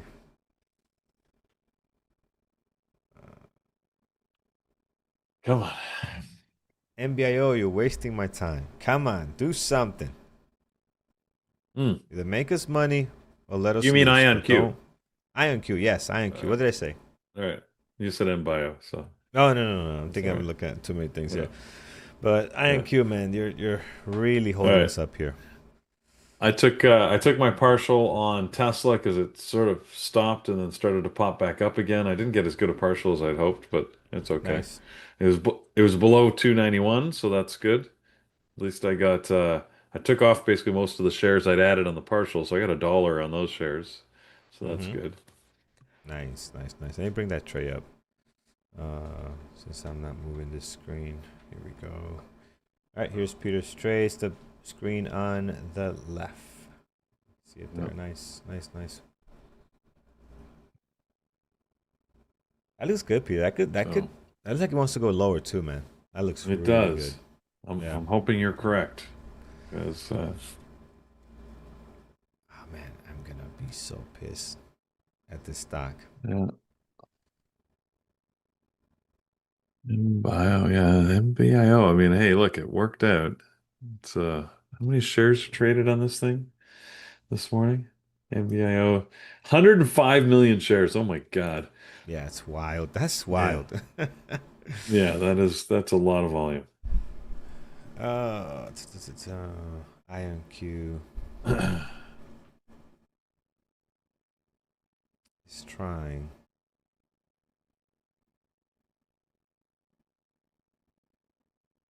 on, let's go. There's a big order size sitting at 290 here. It's got to get through. I just peeked at POTR. Oh, that is Yeah. brutal. Yes, it did our move there. I'm here stuck in this All right. IonQ. Come on. And IonQ stopping me out. Unbelievable. There we go. Oh, come on. Come on. All right, taking another partial on Tesla. Looks like it might want to bounce here on 290 again. Nice. Sure enough, it's bouncing. I just wanted to get that partial below 290, but it wasn't fast enough on the trigger. Mm. We'll see. I'll hang on to this. Hang on to this now, and we'll see how low we can go. Yep. I was looking at I'm stopped out of IonQ and I was looking at PLTR, man. What a beautiful tray here. Ah, this is so clean. You would have been long here, friends, right there. Breakthrough, pullback, long 134. You guys called it out, but I just couldn't switch over because I was watching this garbage here that stopped me out. And it might go lower, but it's just all the time we wasted here. I mean, it's only 10 minutes. Look at this. We are so spoiled. I'm saying all this time we wasted here, Peter, and literally it's only 10 minutes. And it felt like 30 minutes. Like I was missing out on all these other opportunities. Oh my goodness, we're so That's what it spoiled. feels like when you're sitting in It a trade, right? It's amazing how that wow, time dilation can go, right? Like when it's you're 10 watching for a minutes. trade, it feels Yeah. like time just goes so fast, and when you're in it, it feels like it's like every second is an eternity. It's, Wow. yeah. Does DAS have alert for indicators like VWAP? The watch list should be monitoring that. I believe it does, but I am not 100% sure. I mean, DAS does so many things that I only, again, if I only know like 20% of what DAS is capable of doing, right? As far as features, Hmm. right? Because they got so much, man. They got so much on it. So I won't be surprised if that's the thing. I'll have to look it up. What DAS is not, they're great software. What they're not good at doing is having videos of their features. Like if you go to Thinkorswim, if you go to TWS, their marketing people, their videos, training videos are awesome. Like they have good training videos. DAS doesn't do that. They have a couple of really basic stuff. But a lot of the features are not documented in videos. They're documented in the manual, but nobody reads the manual. Nobody's going to do that in the YouTube age. Nobody's doing that. No. You show me a video. We're not going into page 395 to read how to do a VWAP alert. No. We're going to search on YouTube. If it's not there, then we don't know it exists. That's it. It's a new world. Manuals. Who reads manuals anymore? Anybody actually open up a manual and read it? I'm Unless you're an army or nuclear bomb, you're not reading a manual. You just figure it out. It's just, man, that's gonna get me flagged. Is Wow. that's gonna get me flagged by saying nuclear bomb? Yeah. That's I gonna don't get me know. so flagged. I'm so screwed. I have Okay, no idea. I'm gonna search anything illegal for the next couple of days. Won't be good. Hood, yeah, Hood broke out. Not the cleanest view. I don't know if I would taken this because it broke down here and then they did this thing. Yeah, I'm not sure I would have taken that one, but if you did, that is looking really nice. Um, can you right click VWAP and select alert? That's how Trading View works. I don't know. No, you can't right click VWAP. No, you can't do that. I don't know. They have a whole alerts thing here, but again, I just don't know how to do that. Al says, "It was nice knowing you, Carlos. Yeah, if I don't show up tomorrow, you know what happens. You know I used a why? couple I used a couple of keywords that uh got me unalived. Yeah. Oh man, PLTR is gone. This was the trade for me today. Um, INQ's fault we didn't take it, but PLTR would have been our trade this morning. That was beautiful. You guys called this. Hopefully, you guys took it, right? Because you guys called this perfectly. And Tesla was awesome. Gave you a little bit of a hard time, Peter, but then it looks like it's going Yeah, lower. we'll So see. Hopefully. yeah, I was a good man, T man. You're right. I was a good man. Um, at least to everyone, I was a good man. Let's see here. Fun is over at MBIO. Well, not fun is over, but right now it's taking a little bit of a shock. Yeah. It'll come back. It'll come back. It's only up 330%. Came close to getting halted, but they held it. It came right to it and it bounced. Yeah. So It's been a good mover today. You know, sometimes these things they get halts and the price action is ugly. This one, man, 100 million shares. Woof. It's running and gunning, baby. on and 118 million on, shares. on and Wow. on 17. Yeah, it's out of Oh. control. Feels like it's ages already. It's only been 23 minutes. I feel like it's been like an hour and a half. Today, my clock is not in sync with the market. I'll tell you that right now. Not today. You're right. My clock is not in sync, and especially looking at PLTR. Look at this beautiful thing go. This is a $2 move for us already. Did you guys take PLTR? Too many of you guys were screaming at me about it. Hopefully, you guys took it. So did you take it? Let me know in chat. Oh, there you go. Trade Canada. Trade Canada is pretty good. Where in Canada are you, by the way? Thank you, everyone, for PLTR. Good. So you were not looking at Oh, it. here we Somebody called go. it out, and you took it. That's awesome. Here, That's awesome. here we go. Head lower, Tesla. Peter Let's is go, gonna baby. be. Peter's gonna make the birthday money right now Yeah. for today's Get activities, for get today's get my shenanigans. wife something nice. Yep. Yep. Yep. Yep. Let's go. Let's go. Let's go. Yep. Took it. Yes. The Tesla lower. Yes. Took PLTR. Nice day one. PLTR ORB. Beautiful. I'm in Ontario. Nice. Apple early catch. Let me see. Apple. Apple was active too. Apple had a nice run. Oh, it actually sold down here pretty good. Apple did not hold. So, um, let's see what else we have here. BBAI was on our list last week. It's very active. Nothing right now. Hood, yeah, Hood. AMD, pretty quiet. SBET was on our secondary list. Looks like it wants to break out. SBET here. 5 minute looks Hmm. interesting. I don't like the pressure on the wicks though. But it does have on the 5 minute looks interesting. IonQ, you piece of garbage. Garbage. You just gotta laugh. I mean, what are you gonna do? You gonna get upset? You gonna punch the monitor? Just gotta laugh. Um, Laughter is good for the soul. I mean, what can we do? Wow, look at that! Look at that! Man, oh man, came right to the VWAP. I mean, sorry, to the moving averages, previous day close, and just slammed back down. That's good. That's good. Um, Mr. Do, I don't know. I don't know if it's getting more boring every Monday, but I think it's not that boring. What I Oh, think is we're not getting all the excitement we were when we had all this uncertainty with war and tariffs, right? Every Monday was like a Wild Wild West coming in here. So you're not getting that. You're 100% right. You're not getting that. We went through a big stretch of that. Um, so it's not just, I think it's back to kind of regular Mondays now, really. And again, if you guys, and I'm coming off a holiday also, so that's, people are a little bit groggy at the moment. Gotta wake up. And summer trading, like I know Andrew had mentioned that's not much of a thing anymore. I think it still is slightly. I think there's still great opportunities, but I think there's less of them, if that makes sense. Um, I think that's a thing when there's no news, and today there's no news. I mean, you saw Peter's schedule. There's nothing right. on it.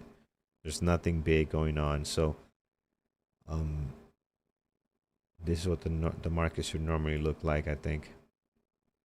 Go TR slide back down. IMQ. Watch IMQ go lower, make a new low. Because it looks like that's what it wants to do here. All right, took Off another subs. partial here on Nice, Peter. Nice, nice, nice.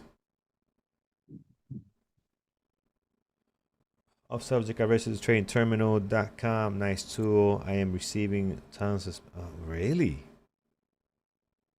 No, no way. Send a feedback on that because man, we really protect our info. Like we don't sell it to anyone. And how did you register too? Did you register to like the Google? Because if you did through Google, then we really don't even keep any of your information, which is all the Google, data, whatever connecting. Which that's how I'm registered. I'm registered through my Google account. Um, but yeah, man, I don't know. I'll be getting it too. I'm not getting any spam from trading and stuff like that. Um, so that's strange, man. But since yeah, and you're the first report I hear of that happening as well. So we'll bring it up to our developers, make sure it's not a thing. Ah, come on, Tesla. Now you're giving people a hard time. This is why Tesla's so hard to trade right here. Because look how it shoots just right back up. I'm glad you took that partial. yeah, Because look, yeah. look, I'm look glad at I the did VWAP. too. Look at the Yeah, VWAP already. $2 move in a matter of seconds. yeah. That's that's how the stock rose sometimes.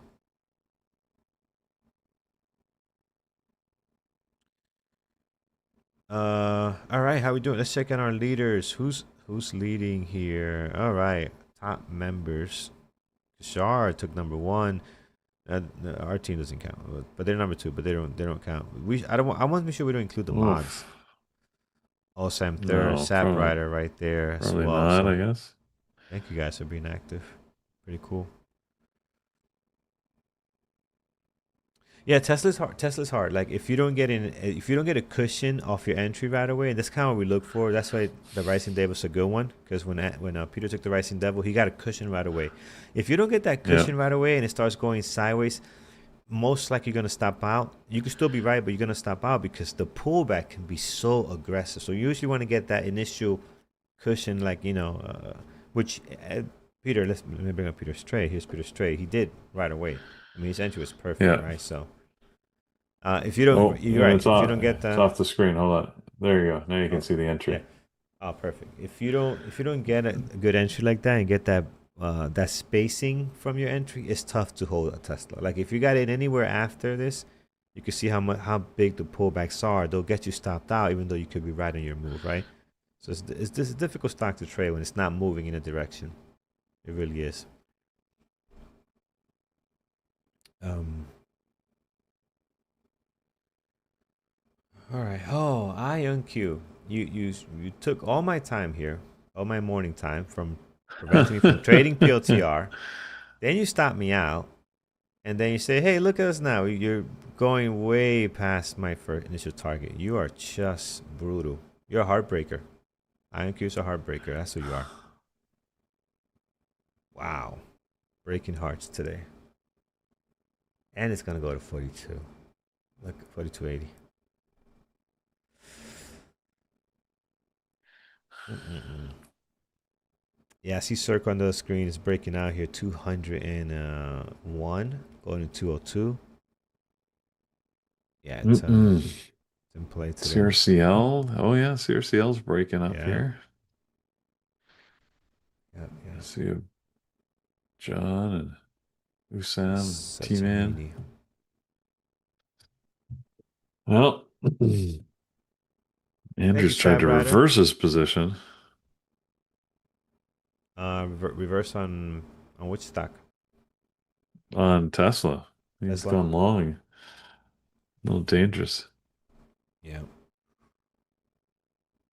Coin's doing some stuff. Yeah, Coin is active today. Wow, look at that breakout and the from 354 basically to 363. That is Coin can move, man. When Coin gets on a roll, it can actually move pretty well. What I wouldn't consider if would I consider long PLTR? I'm not really a that's not really my strategy. I don't have a strategy for that now. It is holding clearly bouncing off the VWAP, holding the previous day close here. So if you see some kind of strength here, maybe you can get going on it. Maybe breaking out of 134.75 with some volume. You could trade as a breakout trade. I'm not really a bounce off VWAP trader, but this is clearly. I mean, this doesn't get more clear than that, right? Came right to a bounce, holding here. Looks like it wants to get going higher, and this could be a nice, decent, not great, but decent risk to reward towards the high of the day, 135. But you need to see the volume come in here, and normally I would take on the break of 134.75, right? And what's the SPY doing? Are we going higher in the SPY? I would like to see the SPY also. Oh, SPY is actually in the opposite direction. I usually would Yeah. like to see the SPY going in my direction so the stock doesn't feel that weight on it. You know, especially as we get later into the day, stocks tend to do whatever the overall market is doing, just the sentiment. So not necessarily, but I'm not aware of PLTR having any individual catalyst that will move it on its own. So, um, but above 134, I'm with you. What you're looking at is good here. Above 134.75, if it breaks this, because obviously this is where it's holding, and 135.74. You know what? Let's see. Let's try. Let's try. I'm long POTR above 135.75, which is, I believe, the high of a pre-market as well. So we're breaking Oh, right look at the above that. pop. Let's see if we can get Tesla. going. Tesla. Tesla went the other way. Yeah. Nice. See if POTR can hold. Let's see Wow. here. Andrew was not afraid to jump in on Tesla there. He's long Tesla. Yeah. Oh yeah, I see now. Yes, I see. Okay. I thought it was short stopping out, but I see he took a partial already. He's, Okay, got it. he's trading against me. Oh well. Not nice. I would never trade against you, Peter. Never. You know what? It's all good. Hey, look, I got my Peter. move this morning. Yeah, I got yeah, a great yeah. move on Tesla. You can't expect. I mean, there are days when Tesla just goes straight down, but Yeah. it's not I'd rather lose money, every day. Peter. I will lose money and not take the trade. Yeah, just got stopped out on Tesla, so that's the end of that. Yeah, yeah. All right, friends. How are we doing on likes? I haven't checked in a while. It's been such an exciting morning here with Ion Q, long POTR now. We don't want to go in below the previous day close, about 40 cents. We'll give it 45 or even 50 because we need to stay below the previous day close. So it'll have to be, yeah, about 50 cents below 134.28, right? This is the support that we want this stock to hold. We're trying to get to at least the high of the day if we can. And then we know, PLTR can go. We've seen it do it plenty of times. It can actually go. So it'll be nice to see that take place there. I was gonna check the likes. How are we with the likes on YouTube? 263. Sabright, those number of likes. It's not bad for a Monday. 289. I mean, we'll No. take more if you haven't, hit the button yet. No. We'll definitely take more. I'm gonna make it We'd love 292. that. There we go. Did you hit it, Peter? You hit the button? You bet. Okay, sweet. I just did, I have to admit, but I Yeah. did. Good with honesty. Um, we have 597,000 subscribers. That is Oh, look at awesome. that move. That is awesome. Almost 600K here. So if you haven't subscribed, join the party. You'll help us to get our Tesla giveaway. We say Tesla, it might be something else, but Tesla's more meaningful to us just because we trade it. I mean, what Oh other my goodness. car Look company at do we Tesla. trade? Look at Tesla Tesla. going back. And Andrew's long, right? Andrew's long Tesla. Should have flipped your position, Peter. Yeah, I should have. Apparently. Yeah, yeah. Membership Oh my day. God. I don't know if we can do it today. I think it's Wednesday. Wow, Tesla. Speaking of Tesla giveaway, guys, man, that's Tesla likes that. Look at that. Oh man, good one, Sab Rider. You guys are captivating, so we just forget to hit the like. That's good. Listen, man, I'm not. When I watch videos I like, I forget to hit the like too. I'm not gonna lie. Oh my God, Andrew. Yeah, he's having a monster day. This is Lamborghini, Maserati. What other cars can we think of? Maybach type day for Andrew today. This is big. He's got that low flow trade that was huge. You got Tesla. Yeah, good job today on a lot of trading, but a lot of good hits that are going to cover all those small losses. So that's good. Uh, for me, not so much. BTR might stop aside again. So we're just not getting the continuation. So it could be a rough start for me for this week. We're going to stop out on PLTR if it doesn't continue here.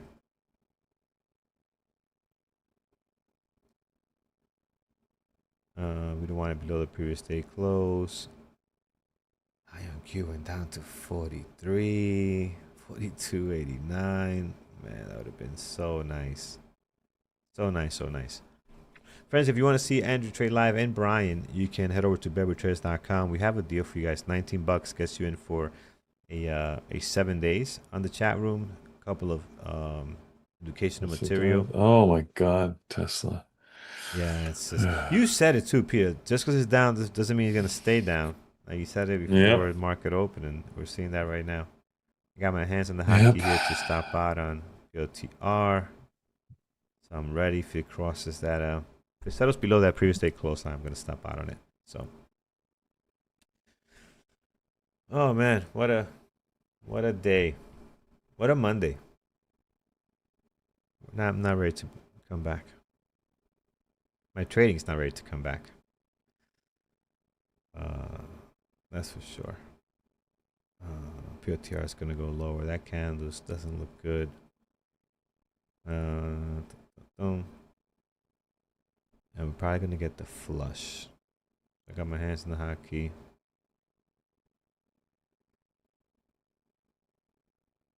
Yeah, I'm gonna get out because we're not bouncing from that. I don't think we are. Doesn't look good. So we'll get out of here. Previous day close. Actually, not as bad as the loss I thought as far as P&L wise. I thought it was gonna be bigger, but it's only a couple of cents there. All right, I'm 0 for 2, friends. I'm just not in sync with today's trading at all. No, not really. Actually, both of these trades were pretty good. Entries. They just didn't work out. Nothing you can do about that. Yeah, and I'm sort of one and done off of this. I'm really Nice happy move. with my entry, my initial entry on Tesla. It was a great, Yeah, perfectly set up Rising Devil. It just yeah, fits my yeah. strategy perfectly, and I took advantage of it. And I mean, like any trade, you could wish you took more size on it, but Yeah, yeah, yeah. I All my follow green my trades, I rules. wish I And took more size. Yeah, yeah. yeah, of course. Yeah. Well, All my yeah. green trades, like, oh, I took too Every little. single one. Yeah. Yeah. All right. Fair. Fair point. Absolutely. Um, but yeah, yeah, yeah, yeah.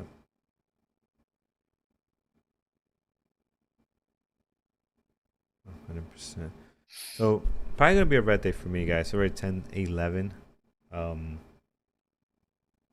not too upset because we did have some shots here that could have worked out. The one that I'm again that really got me was the PLTR at 9:45. Like that is our move, and we would have made so good on that. It went all the way up to the high of the day, then it came pulled back to the previous day close, and then went back up to 135. That was a $2 move for us. So probably like $1.50. Still, it's great when you're only risking what 40 cents. That's awesome. So that was the play, and INQ messed that up for me because we were watching that one. It happens. Can't watch everything. That's a look at everything else. I don't see anything else I would have been in besides those two trades, actually. So it was a day where we didn't have a whole lot of opportunities to actually look at. Hood trying to go green. SBET trying to break out here. About 14.54 looks like. Kind of off the VWAP.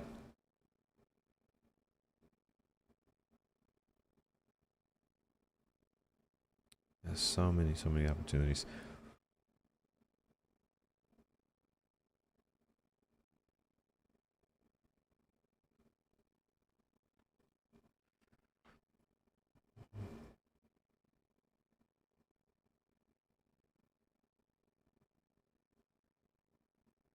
Our title, Tesla crashed because of Elon Musk new party. Yes, yes, yes. There it is. SBET taken off. All right, friends, what are you guys watching? I don't see much on my end, and I'm probably done for the day. Again, I got a red day today, and better to keep it small because I'm not gonna make that up tomorrow, opposed to trying to make it up today and not getting quality trades. I'd rather wait for quality trades, and you can make it up easy. But if you keep trading with BS trades, right? They just dig that hole a little bit more. Yeah, that's what happens, right? You try to make your money back, Yeah. and then you're taking these poor quality trades, and then you make a day that you can come back so easy on. Very difficult to come back. It can take you a week, right? No. My loss that I can make up Absolutely. tomorrow on a really good trade on a couple of trades, right? So we're not gonna force anything here. It's not easy to do. It takes a while. Like before, I would. That's not the attitude I would have. I'm not. We're forcing. We're getting a trade here. We're getting a move. The next thing you know, we end up with a big loss, right? So, you build that over time. You realize that just wait. Market's gonna be open tomorrow. I'm gonna get my quality 5-minute RV, VWAP breakout. We're gonna get those quality setups. Just wait for that, right? So we see it all the time. You guys seen it here a couple of times. I mean, people have a bad day. The next day we come and we just crush it, right? So, just wait. Wait.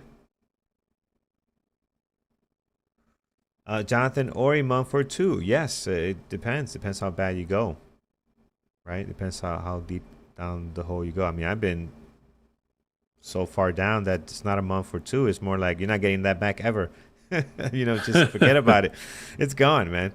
Forget about it. Yeah. Forget about it. Just start fresh, keep trading, and focus on today. And yeah, so Well, and you do have to absolutely take that point of view, Carlos, right? The yeah, money, if you lose money, it's gone. Like you never yep, get that money back. You can right, make new money a different time, but it just it right. changes your mindset just a little bit, right? That it's when you try and make back the money you lost. I've been trapped in that as well, Carlos, like you said, and you Yeah. end up almost every time throwing good money after bad, right? And you just deep in the hole because now you're Yeah. frustrated. Now you're taking suboptimal trades. You're hoping and praying more than you're actually strategically trading. Yeah. So sometimes you just need to back off. That could mean you take a lap around your house or apartment, or maybe it means you're done for the day and you come back Yeah. tomorrow. But Yeah. whatever it takes. Absolutely. I mean, have you guys played Ages of Empire, right? With the little soldiers, and you try to take over the other people's camp, whatever. You don't send people back and forth, 2 or 3 groups over and over again. They just keep getting killed. You got to regroup. You go back in a couple of minutes, with a whole army. You don't just keep sending one or two soldiers the minute they're created. They're gonna get destroyed. Regroup, reprocess, re-strategize, and then you go. Same thing here. Keep sending a couple of dollars after bad trades. You're gonna get destroyed. Interesting analogy. All right. Yeah, yeah. Because sometimes you have that feeling like you want to just, oh man, let's just keep attacking. But they're sitting there, and there's Yeah. just every time your one or two soldiers show up, they're just chopping them up. you know, it's like, what are you doing, man? Wasting time, energy. Just lose that battle, and then focus on trying to win the war. This is what it is. You know. So same thing here. Same thing here.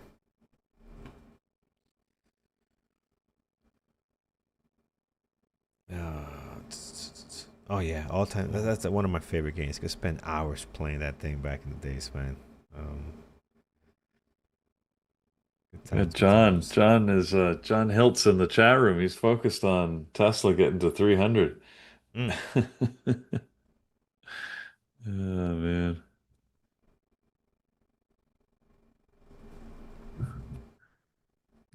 John loves his Tesla. Tesla.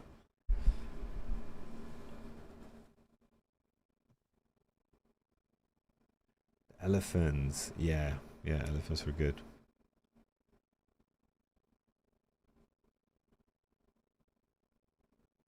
Yeah, farmers. Yeah, you got to get the farmers right away. You get the farmers going, and you're set, man. It's over.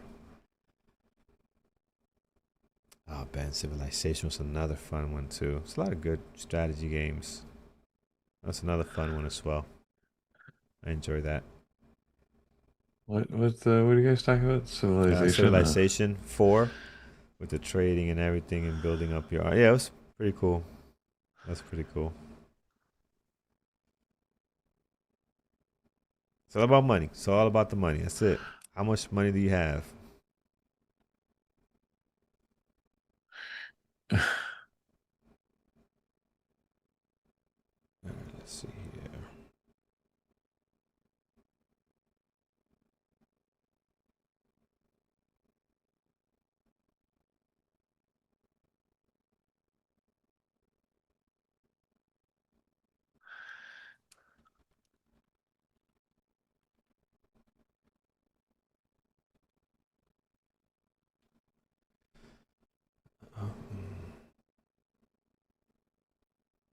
Rome Total War.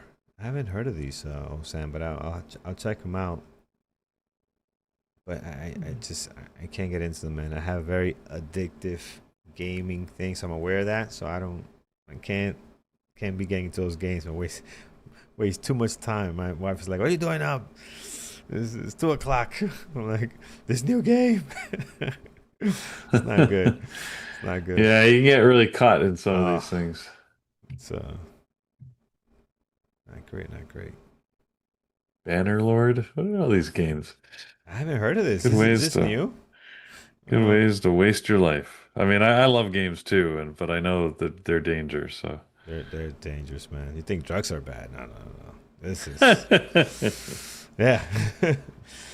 This will definitely get you. Because they figure out a way, right? They figure out a way. Is these guys? If these guys Sure. make casinos, like if they make casinos, if the gaming people make casinos, you're done. You're so done. It's just Mhm. everything about it, man. Yeah. They're just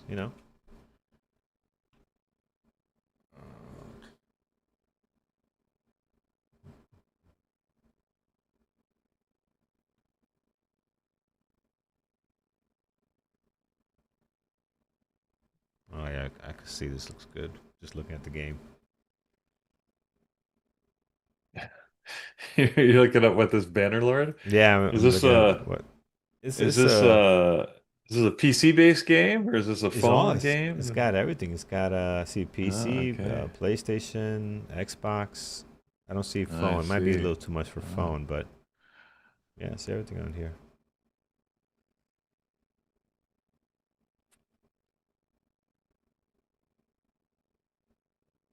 Very good.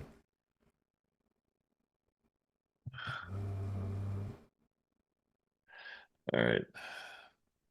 Nvidia above Tesla's VWAP. Tesla's stuck here at 295. Oh, Nvidia above VWAP. What do we think here, guys? Or Tesla, I mean. Sorry. Yep. Nvidia's just choppy today. AMD dropped off the open. PLTR is fairly choppy, isn't it?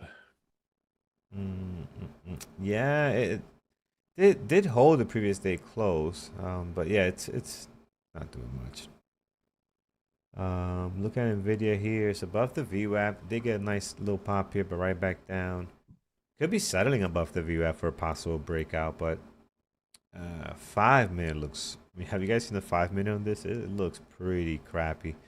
Look at the pressure, pressure, pressure. So not saying that cannot break out. I mean, we're going into that 10:30 time frame where things hopefully start trending in one direction. It'll be nice. Ages of Empire 4. Is it on phone? I can't see playing that game on the phone. The computer's so great with the big screen. But anything's possible. Spider-Man 2.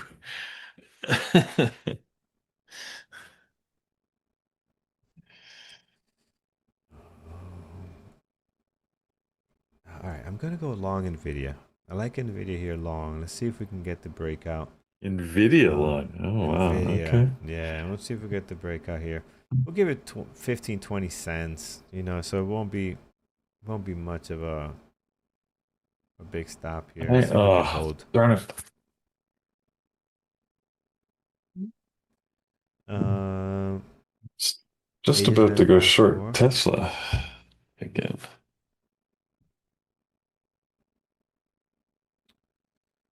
All right, let's see. Come on, Nvidia. Let's make it happen. I'm gonna send farmers after you to destroy your crops. Let's do this. Let's do this.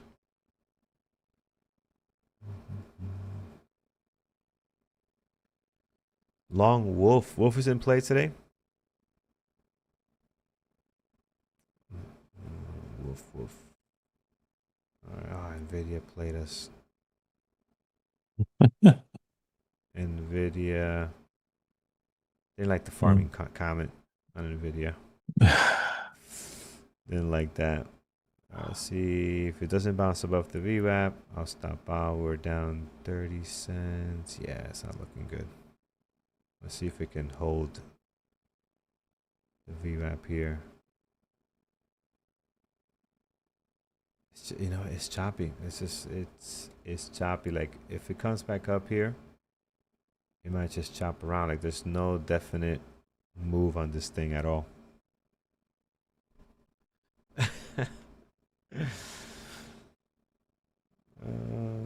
Yeah, we can't show that count. We gotta hide that. But I hear you. I hear you. Uh, Gaming, yes, gaming is addicting. I like flight simulators. Like that's one of my things, man. I love flight simulator. Been playing it since like Yeah, I never got into the flight ones. 1995. I like Gran Turismo. I used to play that a lot. Yeah, Gran Driving Turismo was games. fun. Yeah, That I was used my to play that favorite. too. That was fun. I remember Gran Turismo made you take the long races, like 300 laps. Remember that? Yeah. The more you did, the more money you There's made. so yeah. And I remember I one didn't time I was playing think I so only did late, one or Peter. two of those. I Yeah. did one. It's playing so late, and I'm literally like I already had overlapped other people. I'm just like I can't wait for this race to be over to get the points, and I was just falling asleep. Like I was literally falling asleep and hitting the wall, and then it's just like, come on, man, how many laps left? 25. It's the longest 25 laps in my life. Just dying. The minute I collected the money, I'm like, I'm out of bed. So bad. I guess I could have paused it. Could have just paused it. Can That's not you? a thing. I Yeah, guess you it just was back before you were playing like live with online like other yeah, it people. was yeah, it was just like a an event, so it was not with other people. But Mm. uh,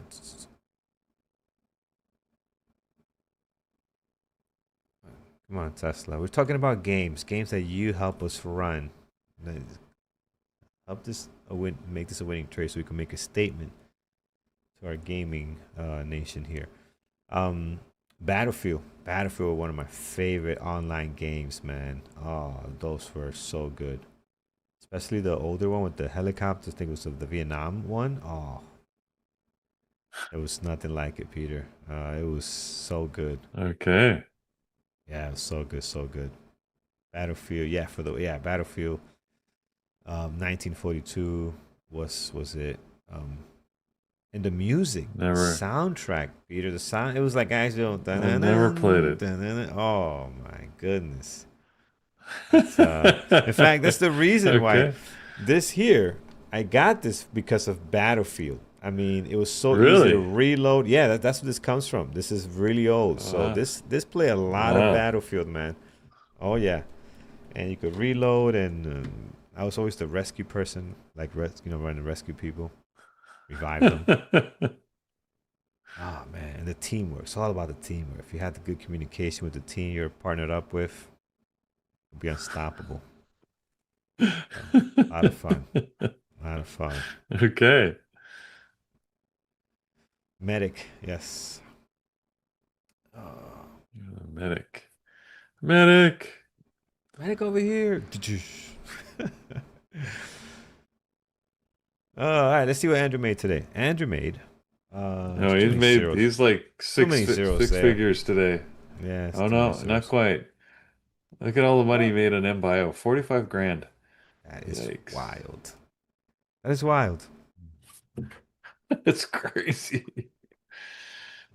That's a lot of Battlefield games. Goodbye with that. Okay. Nvidia is selling down below the VF, so I am stopping now. All right, that's it. I'm not touching anything more. That's it. I'm done for the day. 0 for 3. Um, I played GTA San Andreas when I was 6 years old. Yeah, see, back in the days, it was a little bit different. You know, a little bit different.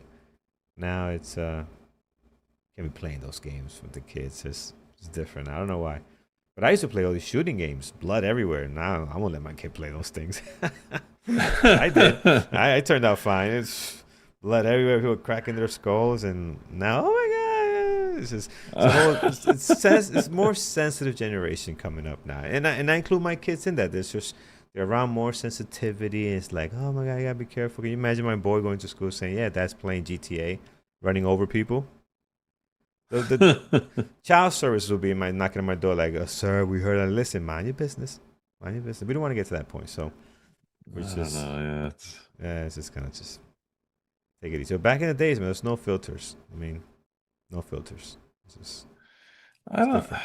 Yeah, it is weird to me some of how things are changing. I was reading this article about this woman who was arrested because for child endangerment because she let her 10-year-old son walk to the store.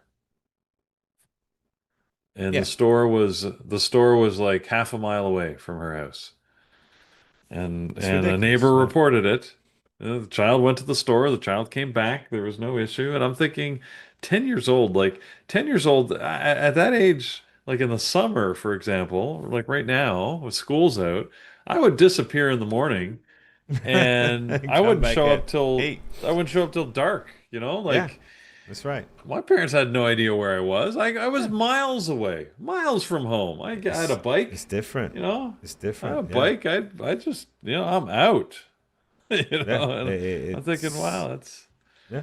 I don't know. It's so different, man. It is so different. I left home with $3 so I could buy my 2 slices and a soda, and that would last me the Yeah. whole day. I'd come back at 8 o'clock, when I was exhausted. I know I couldn't, stay out longer than that, but yeah, so different. So different, man. The sensitivity is real. It's real. Uh,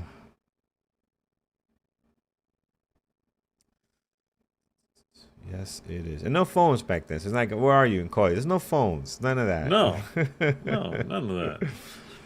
No. Yeah. Like you say, it's just, I was just out. Yeah. Yep. Anyways. It's like Good you morning. said, life's changed, I guess. Oh, Hey, good morning. good morning, Brian. How are you? Good morning. I'm good. Good morning, Excellent, everybody. man. YouTube. Good morning, good morning. Let So, me connect you how was your guys. morning? It was so Well, crap. Peter's was better. Mine was crap. mine was fantastic. I Yeah, had got the I opposite just had ends here. one trade. Yeah, one trade. I got Tesla, Rising Devil Yeah. for the win. There you go. Yep. So There you go. right off the open, got a great entry Yep. and just rode it all the way down to the low of day. Added into it even and got a little Nice. bit more on that. I mean, eventually came back and stopped me out when Andrew was going long. Yeah, I blame him. He made it go higher, but it's okay. Good trade. Yeah, no, It's I had a nice trade. I did the same trade, I guess, yeah. with the Excellent. Rising Devil. I traded, I actually used options on it. I used the 290 puts. Mm, So, worked out quite well. excellent. So that was Nice. the trade du jour. Beauty. And yeah, I see Andrew had a great but day. Yeah, yeah, man. Andrew had a Winning. good day too. We both traded M Bio, which is the low float du jour. Yes, I know. Saw that. Andrew got in. Yeah, we Andrew can hear got you, in way Andrew. earlier than I can. Andrew. Yeah, Andrew got in way earlier than I did. I can't hear him. I don't know. Can you hear Andrew? No, no, we can't hear him because it's a different name here, but we Okay, will get him. yeah. Sorry, I'm in my laptop, so the Zoom would be a little bit different in terms of trading situation. But it was the situation. My bank account is actually really solid and nice. So I did one short on Tesla, two short on Tesla, one long on Tesla was really good, and then Bio was a very nice squeeze of over 100% or something. We traded that. It was really nice. So we're dealing with $66,000 profit, close position, and about $350,000 unrealized position. So that's pretty good. The best trade that we Yeah, had was Tesla to the long side. So we did a squeeze above the VWAP, like the way that Peter does, like a lightning bolt pattern. And then we did two Hmm. short at the open with Brian as a fallen angel. And Bio was also a super nice trade that we did again broke out. And Bio, we did it from 4 all the way up to 620. That was a really nice trade.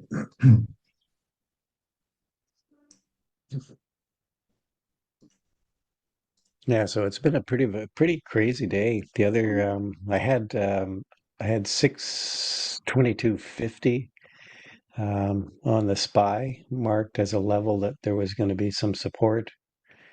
And my last trade there just before we came over was to go long off that level and got a really nice bounce.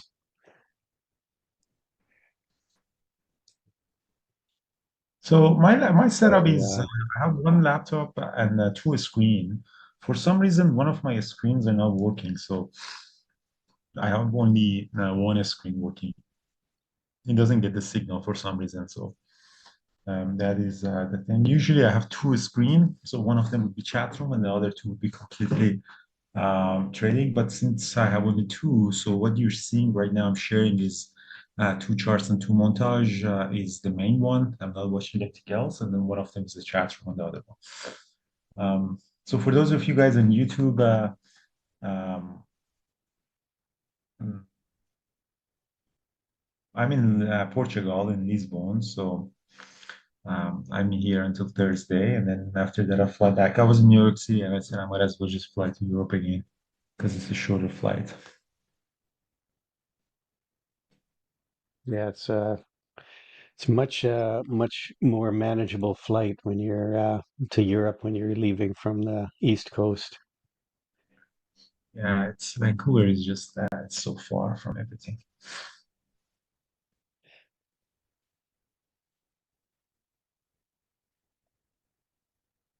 Peter, did you trade at open? Yeah, I traded Tesla short. Had a wonderful Rising Devil Yeah. trade. Picture perfect. Nice.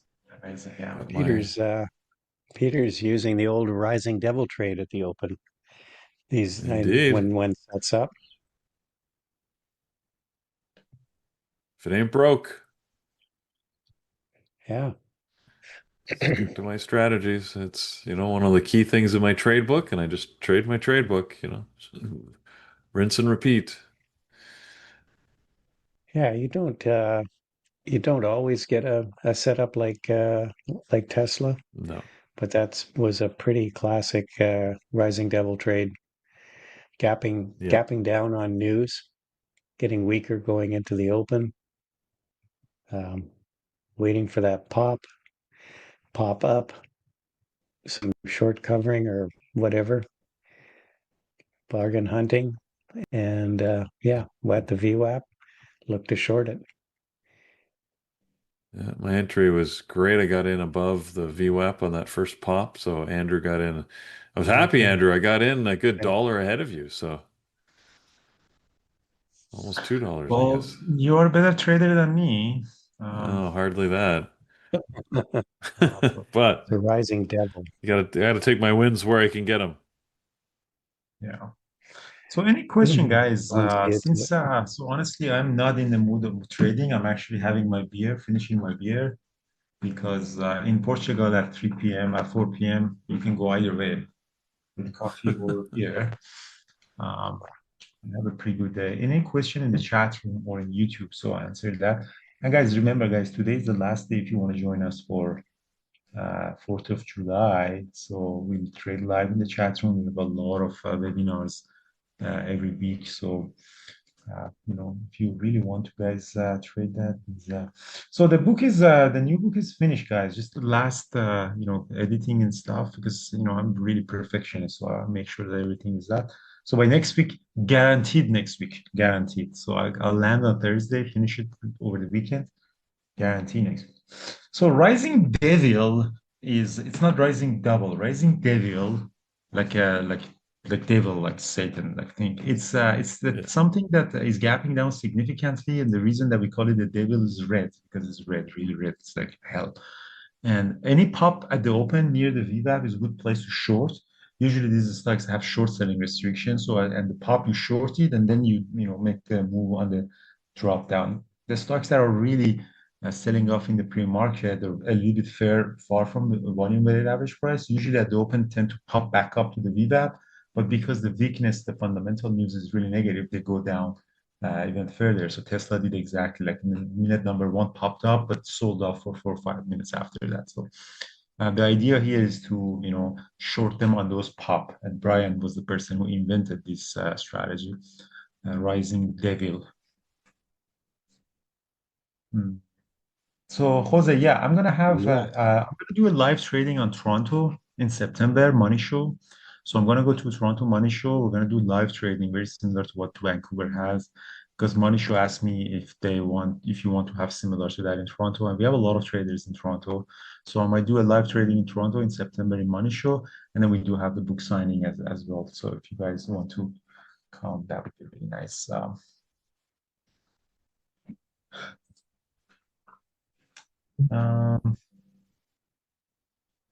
Do I have a FOMO? So sometimes I get a FOMO in life, but in trading, the moment that you know that the opportunity shows up every single day, then you become a trader. So after 10 years of trading, 11 years of trading, I know that if I miss an opportunity today, there is going to be another one tomorrow or day after tomorrow and stuff. This financial market volatility doesn't go anywhere.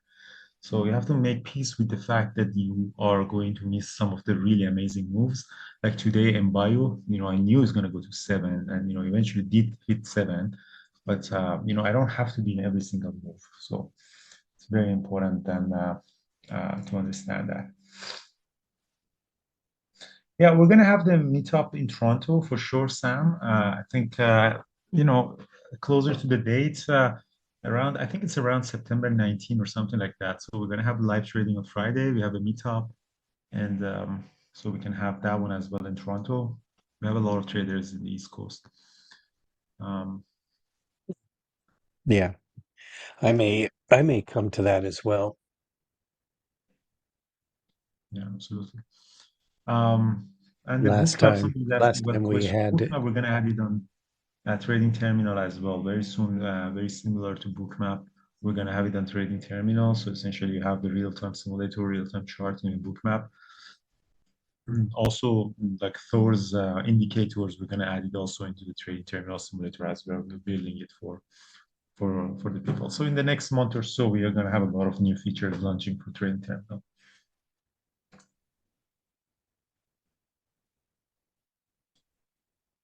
yeah, last was it a year ago we did a money show in Toronto, and we had a meetup at one of the restaurants that was near where the money show was.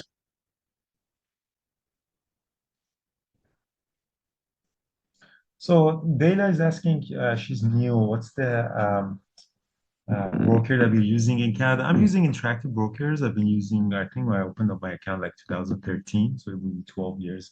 I'm trading Interactive Brokers. I tried other brokers as well, but I found Interactive Brokers in terms of fills and services the best. And I highly recommend that, the margin, short inventory, and everything. Um, Interactive Brokers Canada, definitely Canada, Interactive Brokers Canada. You know, Spy kind of put in a double bottom there.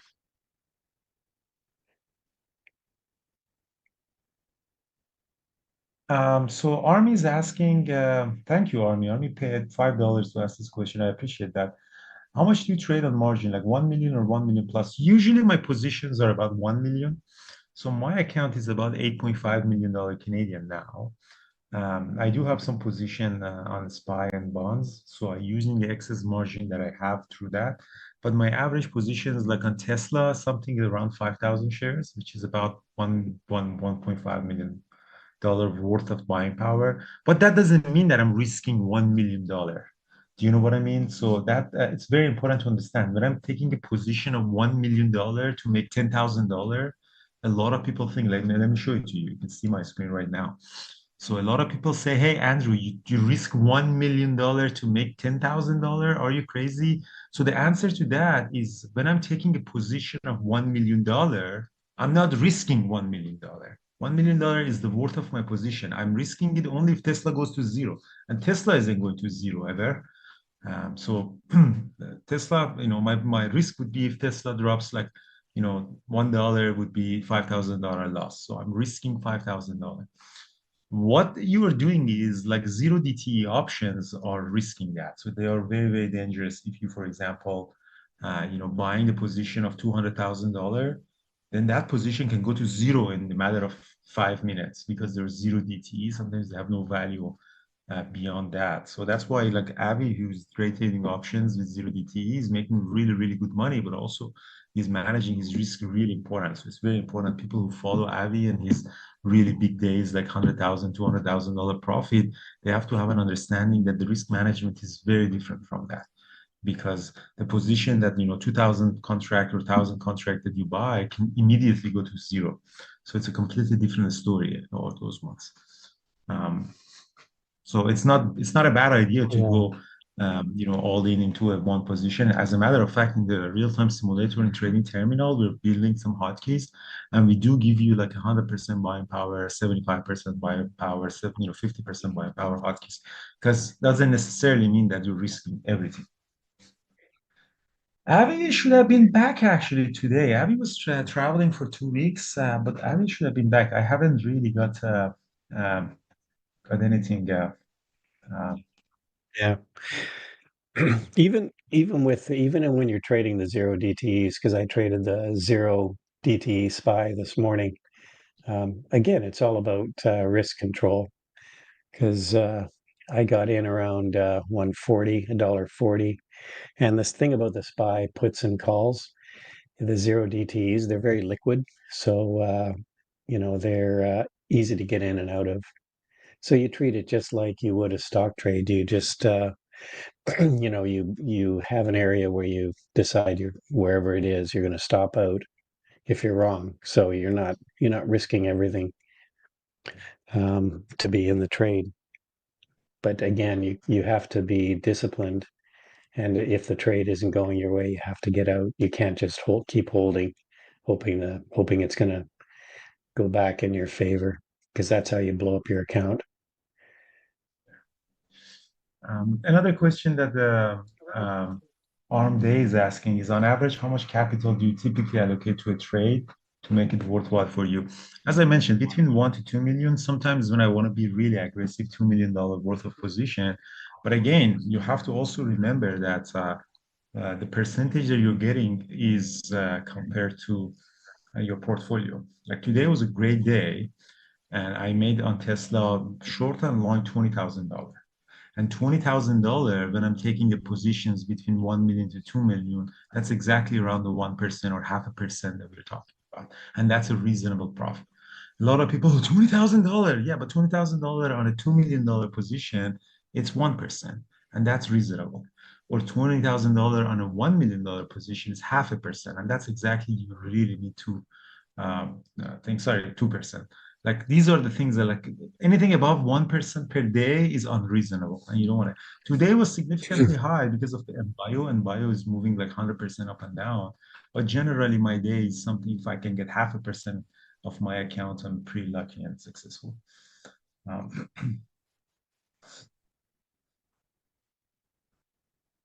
No, PGSL, it would be 2%. On a $1 million position, 20,000 would be 2%, not 20%. 20% would be 200,000. So it's very important to put everything in perspective. That's why in our community, I don't want to really get into too much of how much I made, how much I made. Sometimes I do, but it's the goal here is to understand the percentage consistent growth. That's why in the funded account, we really look at your equity curve, that how uniform and consistent goes up. A lot of our people in our funded account goes up and drop, and those are the things that we really want to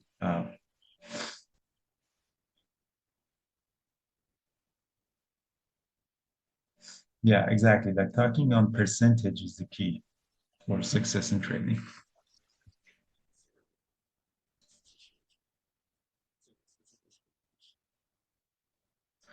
So Dev is asking, how long do you take for a trade to go into your favor? So let's talk about one of our trades that we did. So in Tesla, so let me bring my Epic pen.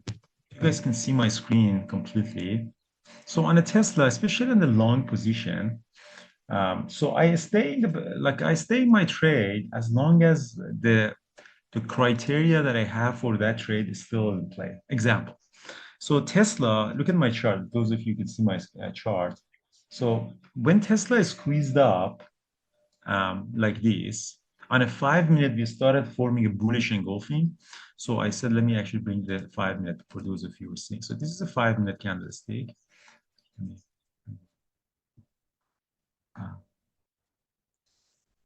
So that's the 5 minute. So it formed a bullish engulfing here.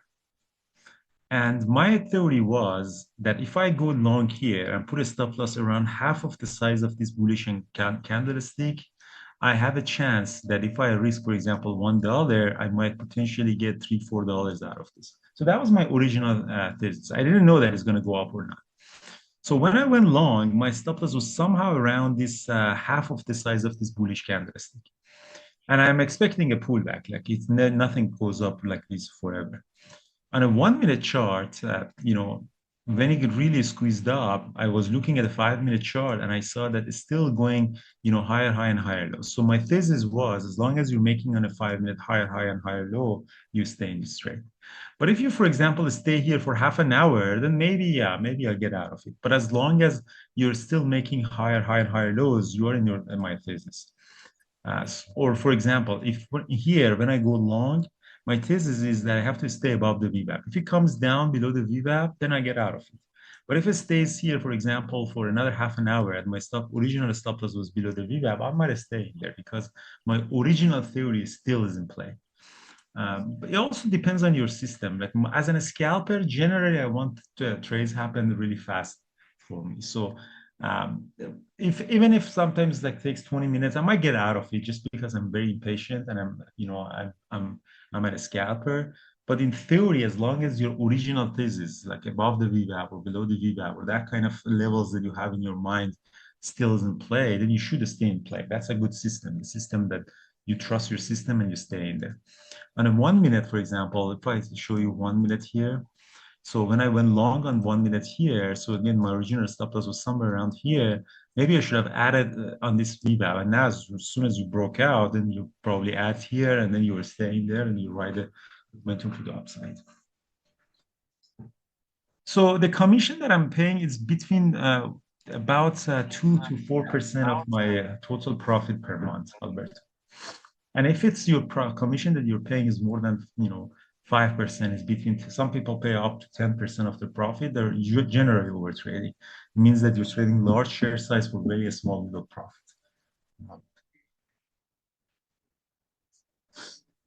So Hank is asking a question that, do you also look at the SPY and Qs for this particular trade? No, because Tesla, after the news of Elon Musk and gapping down 7%, was completely irrelevant from the market. If it was like a 0.5% Tesla and I was trading it, I look at the market. But today I know that the market doesn't impact Tesla. This is a completely stock and play, because it has a very big fundamental news on it. And you see that from the gap up or down. When something is gapping up, 8% or MBio like 400%, then that means that there's fundamentally broken from the market. So it's not correlating. Yeah, and that's the premise of the rising devil and the fallen angel trades. They're basically based on trades that are trading on some sort of news. And so the SPY and the Qs aren't necessarily that relevant. Now, when we get into this sort of time of day, I would say it's probably a better time to be watching what the markets are doing overall. So the Qs and the SPY are selling off right now, but it's probably a lot of the stocks that aren't trading on news are probably just following the market. So yeah, and it's Guys, and focusing on trying to, oh, look at that was a big drop on the SPY. Yeah, focusing on how much dollars to make is a very personal thing each day.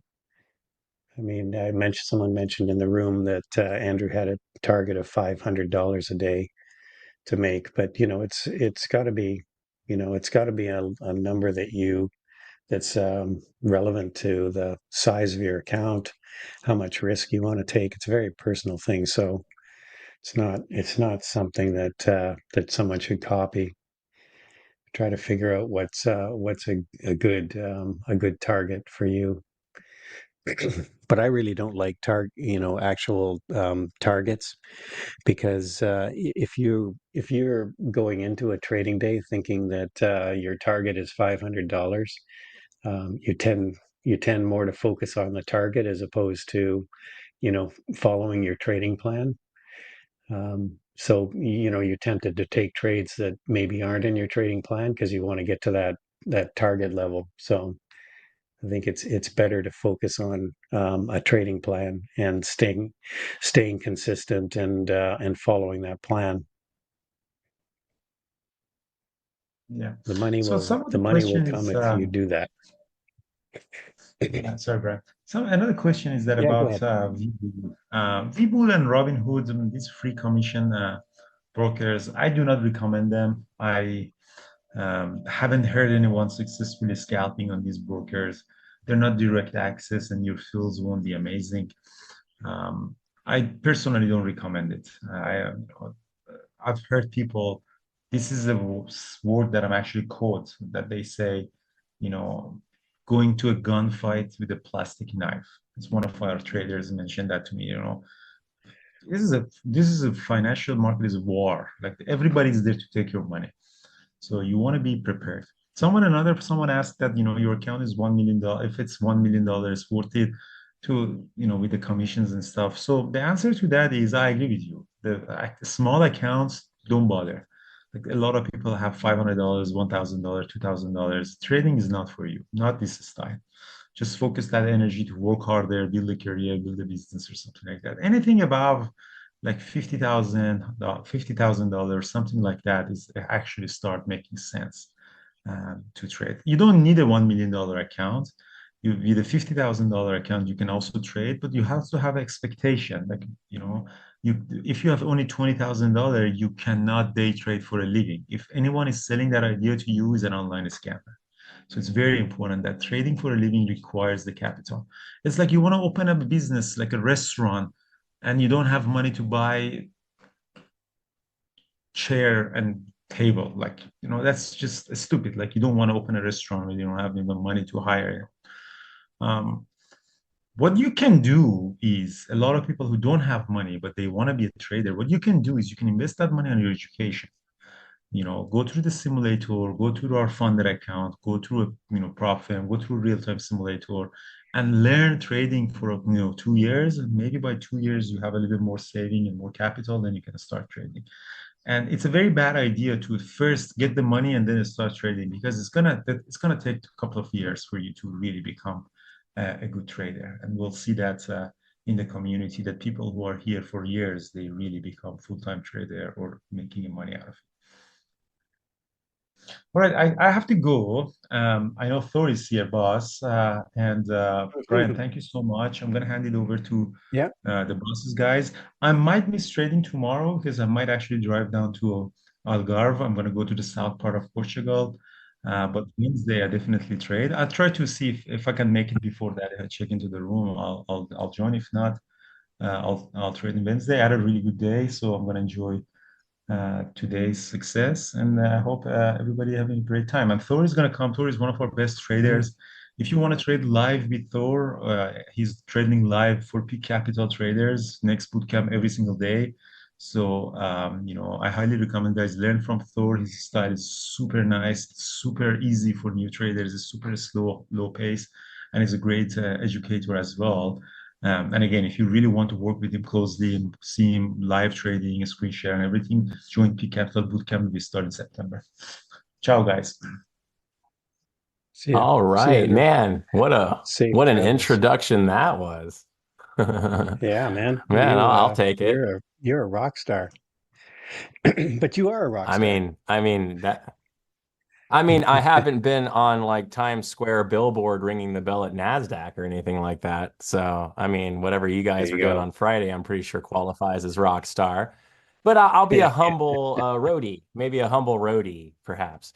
Now, Yeah. fortunately, once my screen is up there for everybody in the YouTube landia out there, I'm short in Q right now. We had a really nice lower range R3 setup for a short today. So I actually got short when our play called around 9:42, and I've been just hanging out in this position, just waiting for it to sell. And we finally started selling maybe about 10 minutes ago, 15 minutes ago, finally broke the bid that was holding the down end of our range. So, and now I'm hanging on to this thing to see if we can, how much money we can make out of this thing. So I saw you guys had a pretty good day out there, Brian, if you're still there. But we also have my buddy Nathan's going to be popping in here in a little bit. So he's going to come in and talk some book map, as you guys know, book map Monday. I don't know, is that a thing? Visual level 2 Mondays, I think it doesn't, man, that doesn't have quite the ring to it that I thought it was going to have. So we'll work on it. Anyway, so there's a couple things I want to kind of tag in on in the conversation that we were having before. And you guys, I did take one equity trade as well. It was on Nvidia. So Nvidia opened above S3 and looked like a really strong buy at the open. So I bought it. But we pushed and then failed, and that was a little too aggressive there. Right. So when we broke the low there, I went ahead and stopped out. But when it held the open, I saw a lot of buying hitting the tape again. I felt good. So I went ahead and bought it again. It went up, broke high, and then again stuffed. And for me, as I looked at it, I was like, this thing's selling. We're finding a seller up here and we're going to sell off. So I went ahead and cut this for about a little over an hour. Maybe it was like 1.5 hours because my stop was right below here, and just took the money on Nvidia because I just didn't have any. It didn't look like it was going to go anywhere. And sure enough, I read the volume perfectly on that one, because sure enough, Nvidia really did do that. And so as you can see here, I got in Q here, and I ran my stop above 22,980, or right above here. The reason was I had a large seller on the level 2 that I wanted to hide behind. sorry, wrong one. This guy here. I had a large seller coming out on the order book that I hid behind. So, and they worked. Thank goodness. I almost got stopped. I mean, look where my stop was on this silly thing. I mean, it was really close. So I'm up about 2R on this position now, and I'm trying to carry it. I'm hoping, strong word.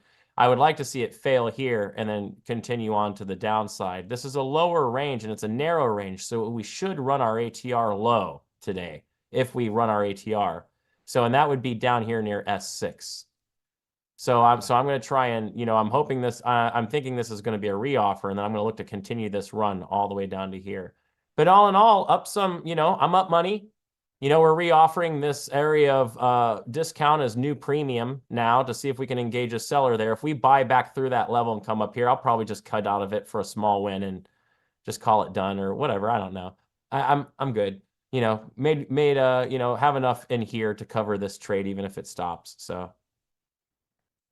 So let's get into the chat a little bit now that y'all have seen what I've done today, and then we'll go from there. I didn't take Apple, and Apple looked pretty good. It called, but I already had the one trade on Nvidia going, and I don't like running multiple positions. But let's get into the chat. So one of the things, I saw some talk about if you have a small account utilizing options. All right. Now, I don't disagree. Okay. So let me start with saying I don't disagree. Kind of, right? Here's why the kind of, right? So options have the lowest barrier to entry financially into the market, with by far the highest barrier to entry mentally. Like, options are very complicated. They have lots of different methodologies. So although I do agree with you that options will get you into the market easier with less buying power and allow you to do things like that, true. There is lots of profit potential, true, right? However, right, that's like getting behind the wheel of a Formula One racing car when you don't even have your CDL. You know what I mean? You know what I'm saying? It's very, very difficult to trade.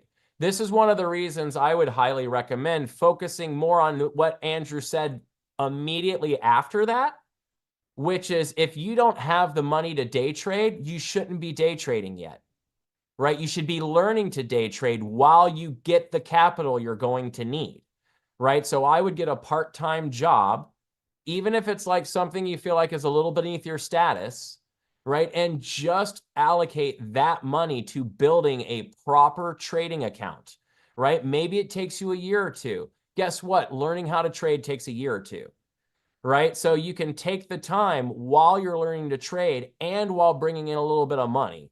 I would never recommend just diving straight into the market saying, hey, this is my thing, I'm just going to start trading, this is what I do. You know what I mean? There's so much more to this to develop, especially psychologically. Like and you don't want to put yourself with the pressure on like that, right? So just kind of keep that in mind as you're going through. And you'll go, make sure your CAM's options are set to Thor in the options preset. That'll make sure they're the same ones. Okay, now, quick shout out to the meetup. There is a St. Augustine meetup going on this weekend. All right, on Saturday, I got all kinds of fun people coming in, right? Lots of my mentees and Padawans, people that have worked with me, and some of my trading buddies from, are flying in. So we already have about 20-ish people coming in. So there was a link that was just posted above. If you're in the area or want to come into the area, all the information about what we're up to is there. I already reserved a patio bar area with a bartender for the entire evening. All you gotta do is pay for your drink and pay for your beverage, right? While you're there, I take care of everything else. Well, obviously you need your, if you're gonna stay, you need a room. But other than that, get into town and do that, and then we're ready to go. So that is there. Also, a little bit of momentary things. One, someone asked about the book. It is a complete day trading system. Find it on Amazon. We'll get a link up for you in a minute on that one. Let's see. There was another one. Link of live trading.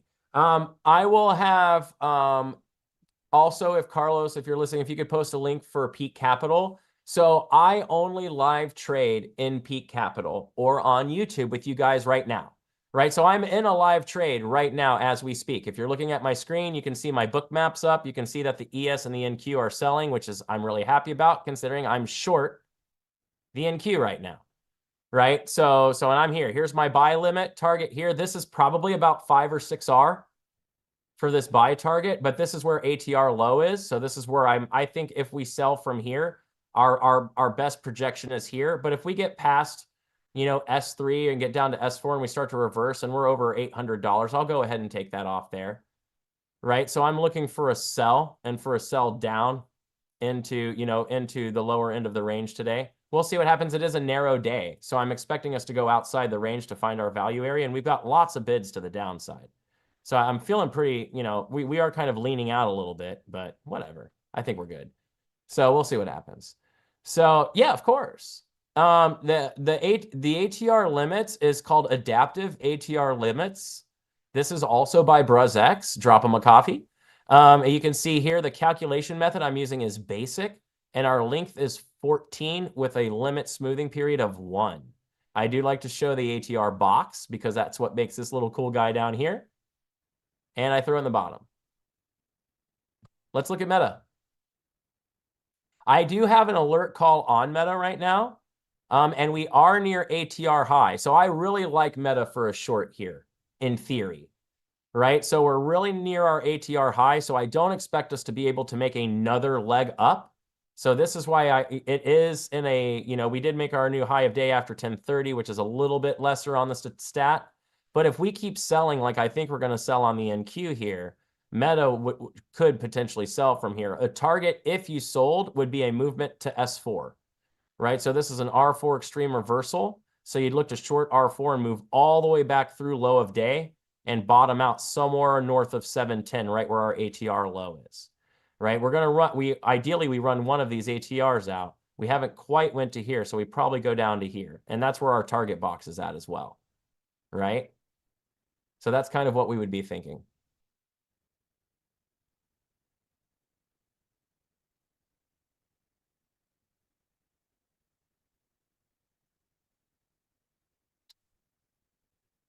All right, so we're still holding this guy.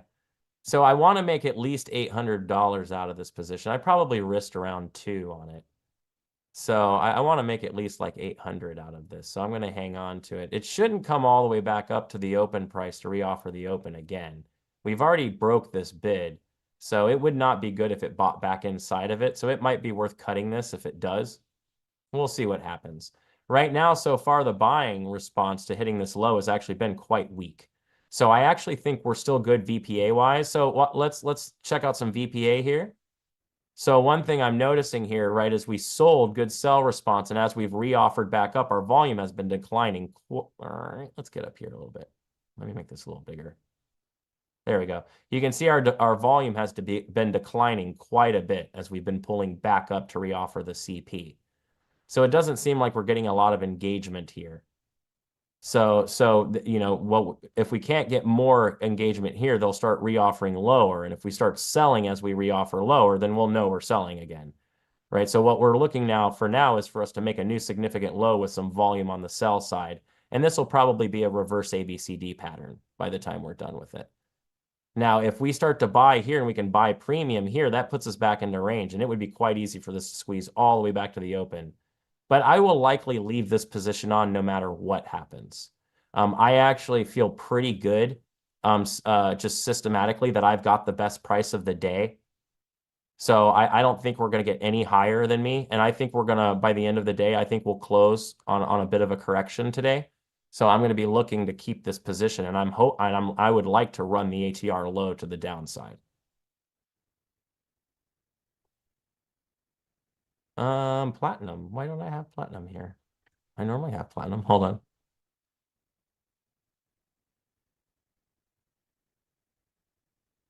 Ah.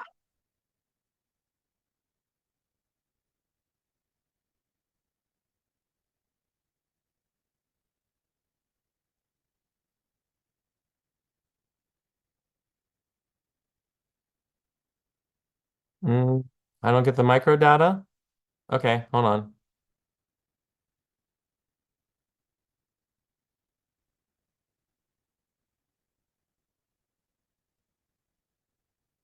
I'll have to check on that. I don't know why I wouldn't get that.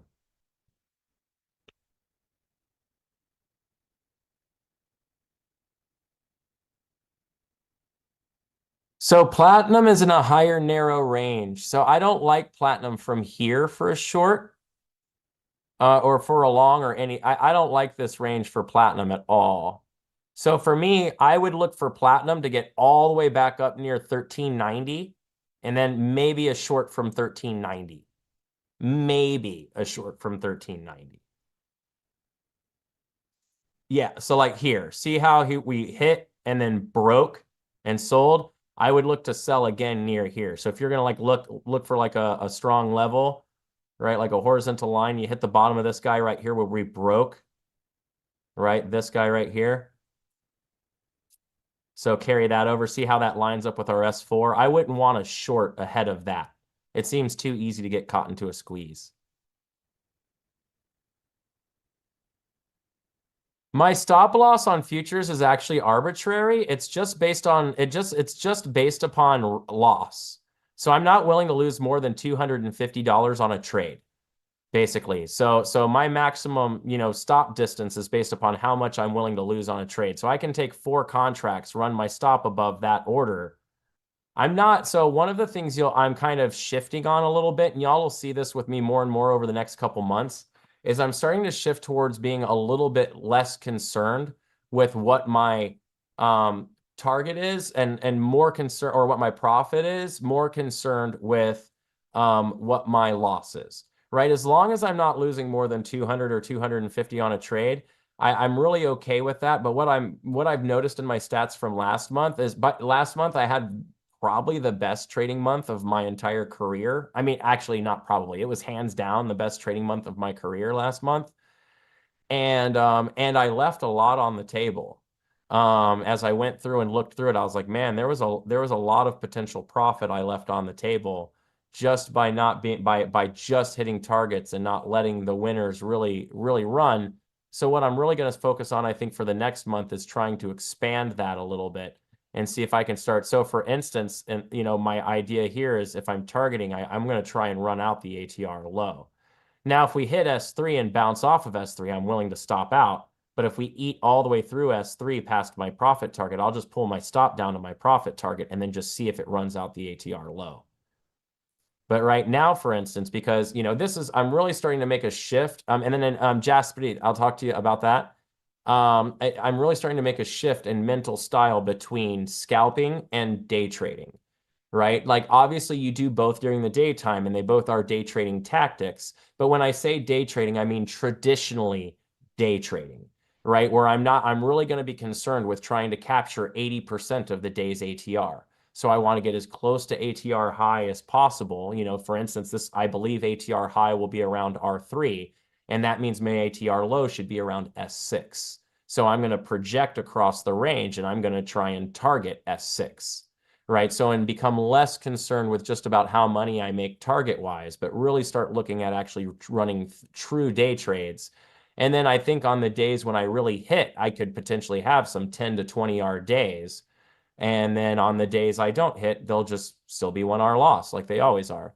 So we'll see how it goes. It's a little bit less fun because you don't hit targets as fast, but I really think in the long run, it's going to create a more relaxed environment for trading. We'll be able to trade based on levels and zones versus candle highs and candle lows. And I think that'll really make trading a little bit less stressful and a lot more enjoyable for everybody. So no, I plan on holding until basically I run out the ATR low.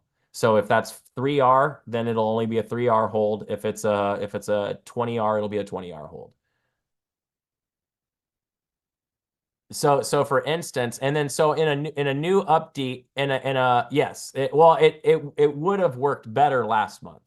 So last month I was holding for all 4R targets, but what I noticed is the ones that I could have had 8R and 16R targets, right? I just cut those because they hit 4R.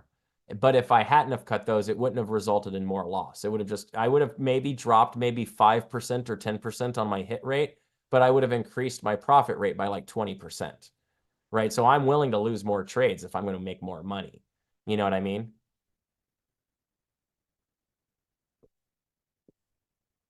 So,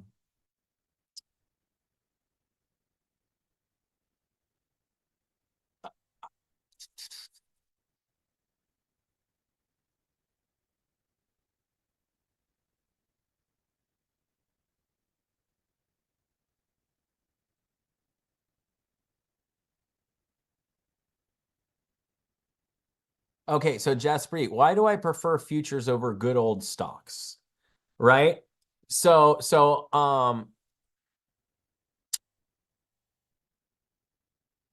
it's a purer market.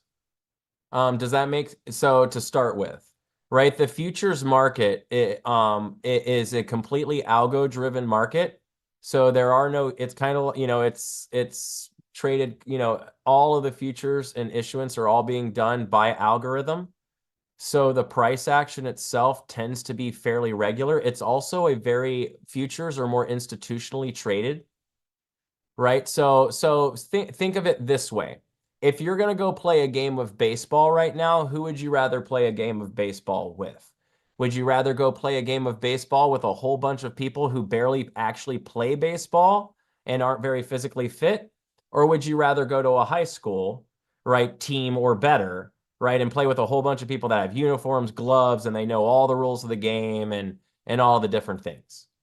Right. And the answer to that question likely talks about your skill level, right? So if your answer is I'd rather go play on the sand lot, right, then you're probably not ready to be a professional trader, right? Because you would rather be on a sand lot right now, just playing without rules, just having fun with a bunch of friends, right? But for someone who's really good at baseball, that's an excruciating experience, right? Because you're just sitting there with a whole bunch of people who don't understand the rules, doing a whole bunch of silly things, and you want to hit the ball. You know what I mean? Or you want to catch the ball, you want to throw the ball, you're ready to do something, right? So one of the things with futures is you're kind of playing more, right, with people who know how to play ball versus people who don't. When you're playing in the equities and especially the low float market, you're playing in a sandlot, especially in the low float market, right? You're interacting with a whole bunch of people who really have no idea what they're doing, right? They're just firing rocket emojis and buying and selling at random intervals. And you wonder why the price goes all over the place and acts weird, right? Well, because you have a whole bunch, and because it's a low float, even people with not a lot of money can actually impact price movement, right? Where in a high cap, it doesn't matter. If the riffraff comes into high cap, it doesn't really matter. The institutions will absorb the extra, the extra volume, right? So, but in futures, there really is no riffraff, right? Everybody trading futures are relatively in the know traders, and there's an unlimited amount of liquidity, right? So, and the algorithm can absorb and fulfill that. So you really have something that tends to follow the rules very, very well, right? And on top of it, you're not trading an investment vehicle, right? So futures are contracts, right? They're not registered as an investment vehicle, right? So they don't tax the same way either. That's the only tax advice I'll give you. Google it, you'll figure it out, right? So futures also don't tax the same way, right? So they also you don't have to worry about PDT with futures, and many brokers will offer you fantastic margin on futures. Right. So, I think, and because I have a smaller account, right, which has become bigger, thank the Lord. Right. But right now it's, compared to many of the bigger, gurus out there, right. It ain't nothing. Right. I'm just a country bumpkin out here making some trades. Right. So I do trade with my own money also. So I have an interactive brokers account that I trade. So like my NVIDIA trades that I took today were on my interactive brokers account through my personal account, right? But then I also trade through multiple funded firms, right? I don't do any props, but I do use a couple funded brokers, right? So, and I'm using the profits from my funded brokers to bolster my regular account. So I don't have to draw money out of my IBKR. I can just leave it there. And then I take money that I'm making from my fundeds, separating out the tax that I need to, and then shoving the rest right into my IBKR. right? So I've been able to generate an extra $30,000 or so just in the past, 6 months that I've been able just to feed in, actually a little bit more than that, actually, over the 6 months. In the past 3 months, maybe an extra $30,000 or so that I've been able to funnel back in just to buy IBKR because I didn't need them for expenses, right? So, which is a good thing because I'm paying a lot of debts and a lot of other expenses from my previous life, right? So get ready, people. You're going to make it. You're going to start trading. Everything's going to look good. And then all of a sudden you're going to realize how much debt you brought in as you tried to get here. Real talk, people. Real talk. Let's go. So can you talk about your entries? How do you time them? So, okay. So here's how I do my entries. It's very simple, actually. I don't enter based upon time. I enter based upon location. So this is something that's very, very important for me because I suck at reading the tape. I'm very, oh, did I say suck? That was a strong word. I suck at reading the tape. Hey, Bekenti, looking forward to it. Can't wait. So what I do is this. I'll do you a crude version of this. And we're actually, future update coming. Okay, I've talked with Bruz about this. Thor mode at some point will have this actually auto draw for you. So basically what I do is I look at my, and right now this box isn't the right size because we're not doing it lately, but we're going to auto draw based on target, which for here is my ATR low. So let me just do it here. I'm going to take my, let's say I want to go short in this instance, which I did. Right? I'm going to draw the distance from here to my target. I'm then going to put that in half. I'm then going to put that in half. And then I'm going to put that in half. Right? That box there, I'm going to double. And there it is. Right? So I want to enter anywhere in this box. I want to exit anywhere after I lose that box. And that's it. All I was looking for when we pulled back up was to get high enough to R3 inside of this box. And I went short and my stop went above the top of it. Right? And that's it. This is kind of an institutional method, if you will. So my target is going to be down here. I want to run out ATR low. But it's, generically, I'm going to go for like 4R, right? So my 4R is probably somewhere more like in here. All right, I'll do it one more time. One more time. This is recorded, Raytrix. So if you want to see this later, again, look at that. Bye. Silly, but volume not horrible. So what I'm going to do is I'm going to go off, if this is my target level, right, and this is my ATR low, right, down here, this is how far I think we're going to go. So I'm then going to go half of that, ish, it should be half, and then half. Then that box right there, that's the box I double, right? That top half. And that's what gives me my entry and my exit, right? I want to enter anywhere in here, exit above.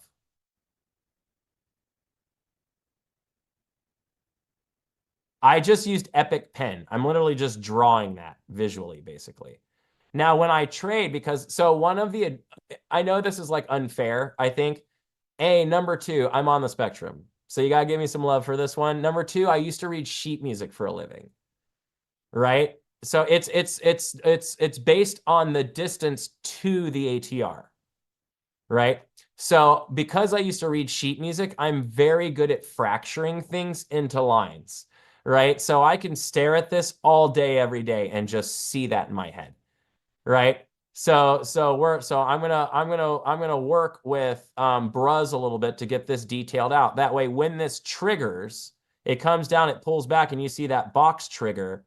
It'll have your target in it as well, because it's gonna adjust some of the, it'll have your target, your max target at it, and it'll also have where your stop out should be. And then the idea being is once you're in that range, like, so if you just felt like taking one trade a day, right? You literally could have sat down this morning, put this trade on with your stop above here, and just walked away and stopped trading for the entire day, because we're going to use bracket orders, right? So you could just put your trade on, walk away at the end of the day, come back and see if you made money or not. If you didn't make money, do it again tomorrow. If you did make money, then great, you made money. So the current stop loss is correct, but it's based on a projection to S3. Right? So I'm going to widen this projection to run ATR low, which is going to increase the size of the box. But like the same thing works here. We're already doing it here. So like, let's say we went short here and we wanted to get to S3. You could go half, half, half again, double the box. Right? There you go. So you would want to enter anywhere in here or inside the box with your stop above the box. Now, if you'd have done that right here, that would have worked, right? Like if you'd have done that here, that entry would have been perfect.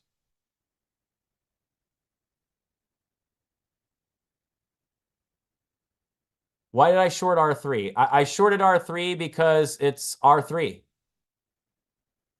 Don't hate me when I give you that answer, by the way. I'm so sorry. Right? So this is a lower range, right? On a lower range, we short R3. Right? I could tell you why, but the easiest way would just be to buy this. That's my book. There's a link up there somewhere, I think. It will take me a long time to explain it. Now, what I can say is more or less what I've done is I've been using the same trading system now for over a half of a decade. Right? So when I talk about my trading system, right, I'm not teaching you something I just learned or something that I've just done. Right? I'm giving you my trading system that I've been developing over a very, very long time. And then I use things like the order book and other things like that. So speaking of order book and other things like that, I got a buddy that's coming in to hang out with me a little bit. You guys all remember our guy Nathan, who is one of our, we're working on a lot of stuff. One of the things that we're actually working on right now in Bearable Traders as a project is we are actually working on our own visual level 2 system. So, and it should become a part of the Bearable Trader suite of tools available through Trading Terminal at some point in the next soon. And of course, since we have our guy Nathan, who is killer at this. I know he is because I taught him how to now. But he's here. And so Nathan, what's up, buddy? Good to see you, man. How was your weekend? How'd you do your 4th of July? Did you firework and all that? Yeah, fiance's birthday was on the 3rd, so we partied a little bit too hard that day, so we were running a little slow on the 4th. But yeah, it was great. Right Yeah, we could on. see the fireworks from the town off of our deck, so yeah, it was a good time. Oh yeah, I don't think I showed anybody. So check this out, everybody, and then we'll talk more questions. So I was in St. Augustine for the fireworks. So and I mean check these bad boys out here. You can see here on the YouTube. Look at this off of the Fort of St. Augustine. Oh, Boom. nice. I mean, we just had some like beautiful fireworks. So, if you ever have a chance to come down to St. Augustine, which you would have a chance this weekend if you wanted to come, which people like Nathan don't, because he doesn't like me enough to come all the way out here. Oh, stop that. I just saw you Oh, guilted a couple on weeks ago, a couple YouTube. months ago. So rude. So rude. How could he? So no, I don't use level 2 as much but I do when I'm trading equities, but I mostly use the visual level 2 that you get through like, one of those systems. So, Hmm. but yeah, man, so glad you enjoyed your thing. So how many times can one participate in the funded account if you made money the first time at Bearable Traders? Dip, I do not know the answer to that question. I don't know if Nathan knows the answer to that question. I do not know the answer to that question. I can ask about that. But when it comes to these decisions, I am very low on the totem pole. I'm lower. I'm much lower than And you. Nathan may actually be lower. So that's just wild. So you got we're here for your edutainment. You may want to email support@bearabletraders.com as often or info@bearabletraders.com. Because everyone running the YouTube right now, we're kept around for a couple of things. One, we're traders. Number two, we're easy on the eyes. You know what I mean? But other than that, Carlos and Nathan and I, that's really all we provide is we're just good Yeah. looking Any fellas out any of here those get type going. of questions is Carlos@bearabletraders.com for all of that stuff. That's the He's hating me right now. He's like, "Oh, Nathan, no." We're just super humble, just super humble. Just so because obviously Nathan is the Dean to my Sam. For all you Supernatural fans, you guys know what I'm talking about. I'm just the hairless Sam. But anyway, good to see everybody. So yeah. So what do you think about getting on prop firms? Okay, so Matthew, just to clarify, do you mean prop firms or do you mean funded trading firms? And then don't forget, we got Nathan here. So if you have bookmap questions, let's load some of those up for our guy Nathan, because he's here, and we don't keep him here just for his good looks, although mostly. Prop firm. Okay, so I think prop firms like an SMB or a Peak Capital or like one of those, I think prop firms are fantastic because they do gain you access, right, to being able to trade without having to risk your money. Now that I have said that, and then I'll ask Nathan his opinion on this too, because I don't think either of us trade with a prop firm, so we probably go in the same direction here. But the other thing, though, you have to think is if you're trading for a prop firm, and everyone out here in YouTube Landia, see if you're on the same page with me. What would be a big reason why you, as a trader who became a trader, would not want to trade for a prop firm? What's that number one, maybe that number one most important thing that brought you to trading that makes trading with a prop firm maybe not what you want to do?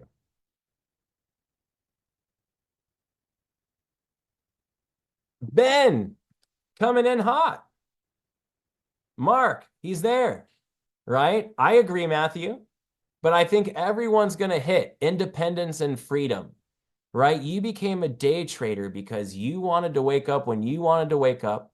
You wanted to take trades when you wanted to take trades based upon your system and your methodology. You wanted to take your money and make profit and gain independence. You didn't want a boss, right? You didn't want to have to get stressed out every day meeting somebody else's unreasonable expectations, right? You wanted to meet your unreasonable expectations, right? So what do you think? What do you think, Nathan? I mean, doesn't that resonate a little bit, getting away from the corporate office? And now I know you don't like Yeah, that. yeah, no, absolutely. But the freedom. That's as soon as what you said that I knew what you were getting at. And I was like, yeah, it's the whole freedom of everything, and but they do offer uh, great benefits with testing. Can you make it in the market?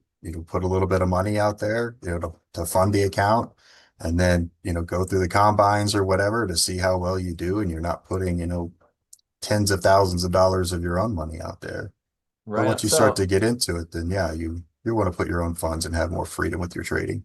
So Matthew actually doesn't know about prop firms. So let's talk a little bit about the what I like to call the hierarchy of trading, right? So not a lot of people who are involved in the market actually understand the hierarchy of trading. And I'm going to try and bring on a buddy of mine, maybe on Thursday, not this week, but maybe the next one, who's an institutional trader. He actually used to work for Royal Bank of Canada. And he has a lot of experience in the institutional side of things. So I thought I'd bring him on, hopefully, to talk with Sweet. y'all about that side, and we'll learn a lot about market on open and market on close orders and how the institutional traders are using these guys to get in and out of positions and stuff like that. So I think it'll be a lot of fun. So, but in the hierarchy of trading, first, let's start at the bottom. Who's at the bottom of the hierarchy of trading here in YouTube? Don't forget to like and subscribe and all that stuff, by the way. I'm not We gonna show are. off just there now. So we're close to the bottom. I agree. Yeah. We're down there. Mom and pop, right? 401k, investor, small investors, and the low end of retail trading, right? We are at the very bottom of the relative totem pole. Now, the retail trading is generating larger and larger amounts of interaction, right? Newbie, stop. Newbie, stop it. I know what you're doing here. Stop. Don't start that on this channel. Don't start this on this channel. How dare you? So we have our, now so now we have what we call above this, we have a new category that I think I heard maybe it was Tim Sykes or one of those guys at the BBT thing. And this is what we call pro tail, right? So pro tail are what I consider to be like the Andrews out there, right? The people who are doing the same thing we're doing, but because of success and, larger bank accounts, maybe they had more coming in, they're trading with, maybe millions of dollars worth of buying power, where we're trading with maybe, not millions worth of buying power. We'll just throw that out there, right? So that gets us into pro tail. Even that is barely even breaching the bottom 30% of total traffic, right? So the vast majority of that traffic is going to come from where we get bigger than that. So we're going to start looking at, funded trading and all of that stuff falls into pro tail, right? Now we're getting into proprietary, right? And we're getting into some of these larger institutional movements. And that's really what's moving the traffic around, right? The vast majority of our traffic is institutional movement that is large order selling and large sell buying. Now, above that is one more position, and it's a different type of trader that many of you aren't really maybe familiar with, and that is your specialist. For those of you new to the channel, you will know the name specialist by a different name, which is market maker. A market maker is a trader just like you and I. They have a trading desk, they have an account, right? But they hold positions to facilitate trading back and forth. Actually, I'm going to be doing a visual presentation on Wednesday. And I'm going to be talking a little bit about, how volume and potential transaction pulls our price, right? And that's really what's moving things. So when you're talking about a proprietary trading firm, you're talking about basically a firm where you have someone else who's offering you their capital so that you can trade utilizing their capital. But this isn't like a funded trading account. This is a proprietary. You're going to actually be trading for a group, for a company under their account, and they are going to pay you out, right, from their account, which means you're going to have lots of rules, lots of commissions. So when you think proprietary, think SMB Capital, right, would be a very popular one that you're aware of. One of the major issues with trading through a proprietary is to trade with a proprietary, you need to trade the way the proprietary wants you to trade. You got to follow their rules. You got to use their strategies. You get trained by their coaches, right? So if you're a trader that really relies on that freedom, right, and stuff, then you're going to do that. Now, for proprietaries, I would have to say I would contact the proprietary directly. I know some of them are as low as 10%. I know some of them are as high as 30 to 40. And that goes the same with your funded accounts as well, right? Like one of the reasons a lot of people like Apex as a funded account is because Apex has the longest continuous payout, right? So even when you start making more money on Apex, it stays at 10%.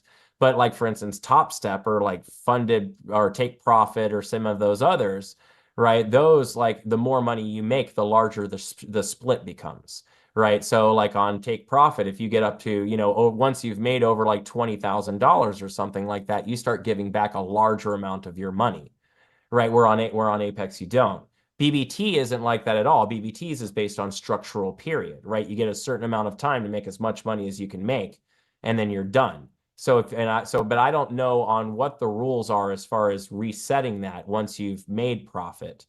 So you have to go with that. So make sure whenever you're looking into those, you really get into the fine print and look at it. Every single one of them all have major traps, right? Like Apex is really hard to get money out of, right? So all of them have really major issues with utilizing them, which is why I think for all of us, the general endeavor should be to feed our own personal accounts with as much money as possible, because that's inevitably how you make money in the market, right? By having cold hard cash sitting in your brokerage account ready to buy and sell stocks and futures, options, whatever you're going to do. You know what I mean?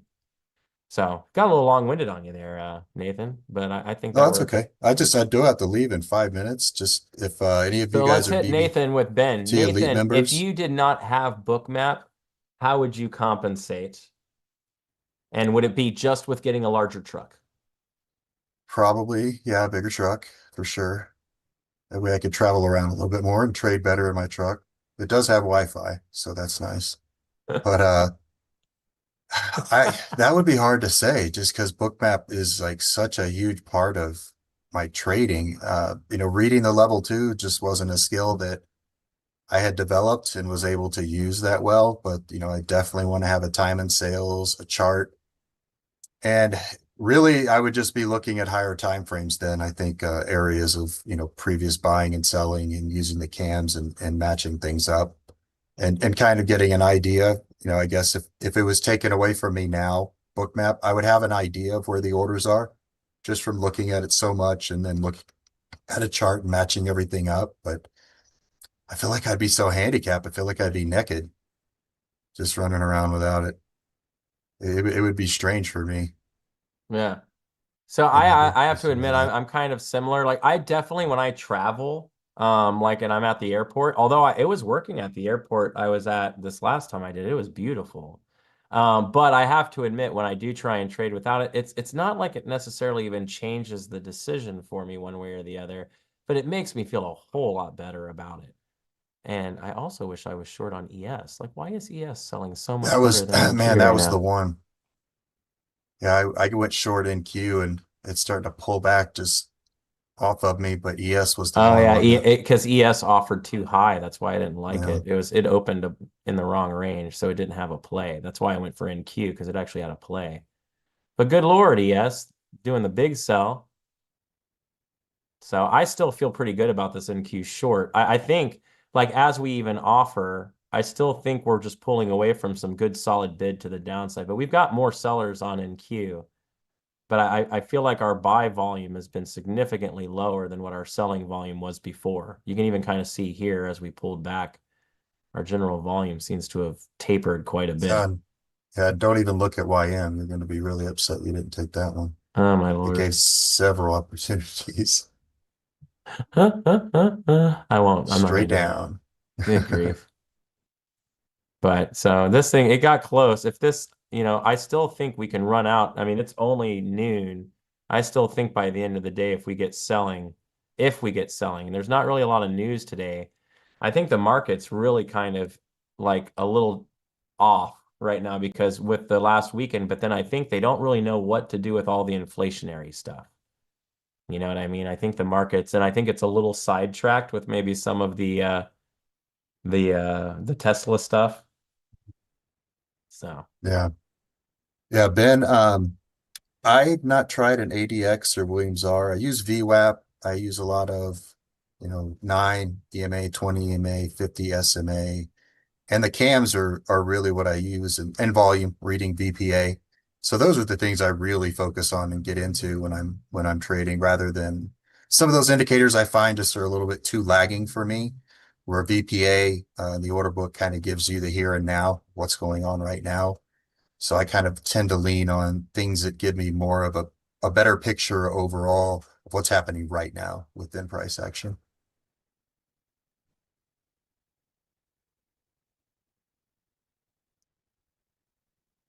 Sweet. But So you said you're dipping out of here in a minute on me. What do you yeah, got for going all on? the BBT Elite members, I've got Vinny from he's a bookmap coach. So Vinny reviews a lot of my trades and we talk a lot about trading. He's going to come in and talk about bookmap, how he got into trading, how he got into bookmap. And then he has Nice. a really neat strategy he uses. He calls it the 1-2-3. So he's reading some trends and then getting in on some pullbacks and supply and demand. So he's going to have a lot of great information. So head on over at noon Eastern in the webinar room in BBT and we'll have some good info from Vinny in there. You gonna People get to record hear that me. one? You gonna record Yeah. that one, Nathan? Oh, Cool. absolutely. Yeah, Yeah, Corey, it'll it'll be be recorded. recorded, buddy. So for everyone who's looking for a reason, not that you should be looking for one at this point, but one of the things we really try to do is bring, our outside experience in, especially behind the paywall. So, back behind BBT, don't forget, there is still an elite 4th of July sale going on. So it may be something you want to take a look at if you want to learn more about Bookmap, if you want to learn Mhm. more about entry management and stuff, especially from Nathan and some of his guests, could be a great time to come by and check it out. Maybe that gets you in there. But Nathan, yeah, definitely roll out the red carpet for our guests, my friend, and I appreciate you Oh yeah. hanging out with me. Yeah, absolutely, man. Yeah. So anytime you want me, I'll be back on Friday if you want me. Yeah, come on Won't have by my Friday. What do you guys my think? We'll have class. Nathan on. We'll have Nathan on Friday. And we can all hang out for a little bit and ask that. So if you have bookmap questions, plan to bring them by on Friday. I think tomorrow I might have my buddy Lenny on tomorrow. I'm hoping to have him on to talk a little bit. And then Wednesday, we're going to have Dr. V back on, right? Because y'all had such an overwhelming response to having Dr. V on. So I asked her to come back on again. So keep up the good behavior.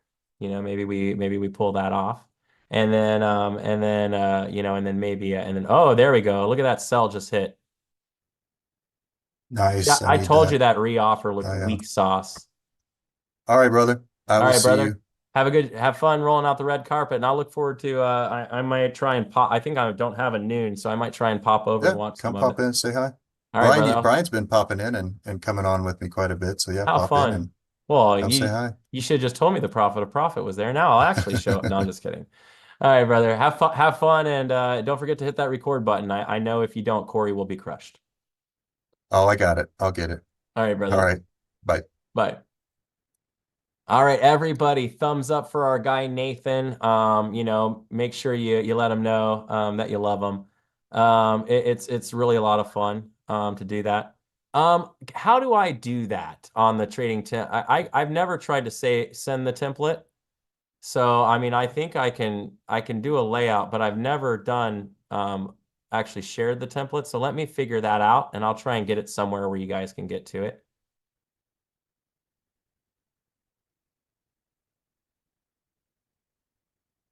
So Muhammad, in DOS, I switch my cams, right? So I have both overlaid on my chart in DOS, but I switch depending on the price.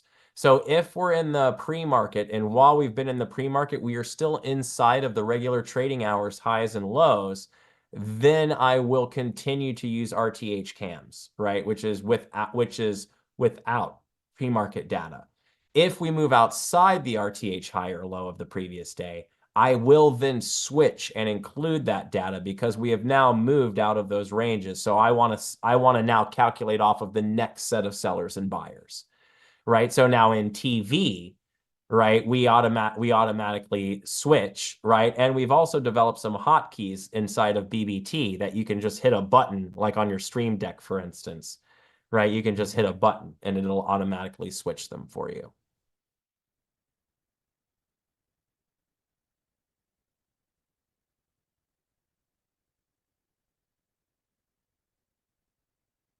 Bob, there was one that just happened over the weekend. I don't know if you were talking about a sale on TV. I do believe one just happened over the weekend, and it was quite aggressive.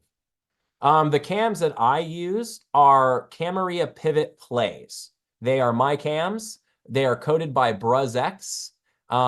If you love them and they make you a fortune, please give Bruz a coffee. That's all I ask. I give them to you for free. Bruz put a lot of work into coding them, so always feel free to drop him a coffee. But for now, so all you have to do is download Camarilla Pivot Plays and then go into settings and go to options presets and select Thor. And that's it. You will automatically have my entire settings and the way I configure them currently. I am working on some adjustments right now as far as risk management calculations. And so I will get those in and they are up and running. The LA. So when you're trading my system after you read the book, you will learn that basically there are just a certain number of plays that I have within this system. And it basically looks like this, right? So it is broken into higher range plays and lower range plays, right? So all of this has been detailed if you go to the indicator's actual web page, like in TV, if you go to that indicator, you will see all of this in there with explanations, right? So you can see here we have A through F. So if it's saying L A, then that is a lower range A play, R3 to S3 traverse, right? Now you don't need to know that because it says it right here, R3 to S3 traverse, right? But that's where it gets LA from. So every now and again, there is the potential that it can call more than one play on a ticker. It's very rare. But in this instance, seeing the LA versus like for instance, if you had overlapping cams or a very similar range, we could call a higher range play and a lower range play technically at the same time, right? So you would see like HC and LA at the same time, right? So and they would be overlapped with each other. So you know you're short from here, but it could be a buy from here, right? So yeah. Really key levels is every one of these 3 indicators are all coded by BruzX. So if you go to BruzX, if you go to the indicators page and you look for anything by BruzX, you will find really key levels and adaptive ATR limits there. They are the adaptive ATR limits are the method for calculating ATR. I wish I could say something other than that. They just are, right? There's no argument we can have here. They're just perfect.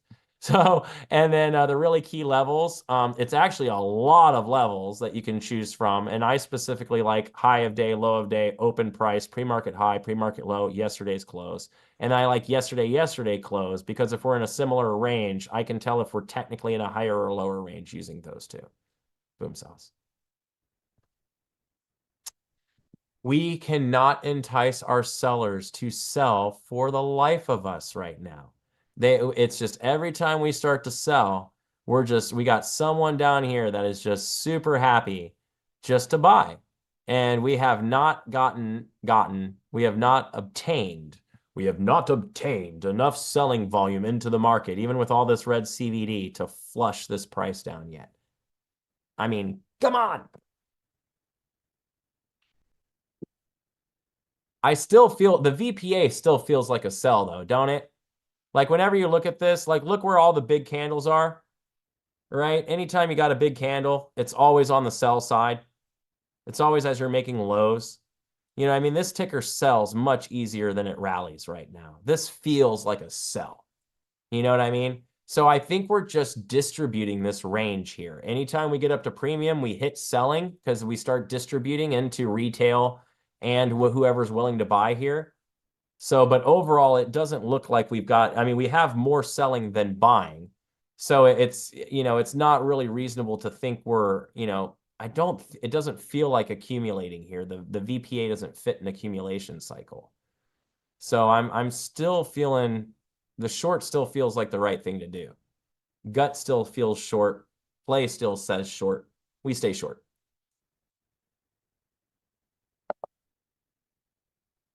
Yeah, Peter. Oh, you're in Oracle? I haven't played Oracle for a while. Let's look at Oracle.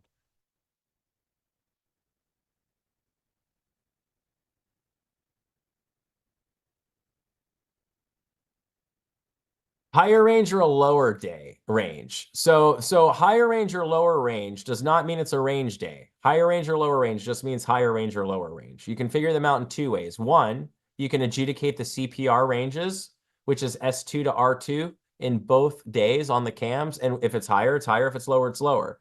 The other way, which is a lot easier, monthly support 3, Dan. Those are our monthly cams. When you're in the higher or the lower range, you can just look at the closes.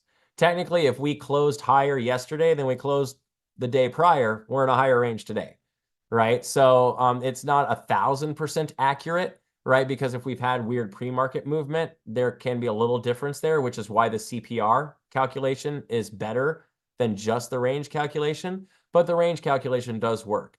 Range is now, if the range is really wide, we expect to stay inside for the most part. And if the range is narrow, we expect to go outside. But ATR is inevitably king, right? So if we're in a wide range and we're above R4 and we're looking like a breakout with a bullish book and ATR is significantly higher to the top side, we can still go along on a wider range. It's really all about ATR.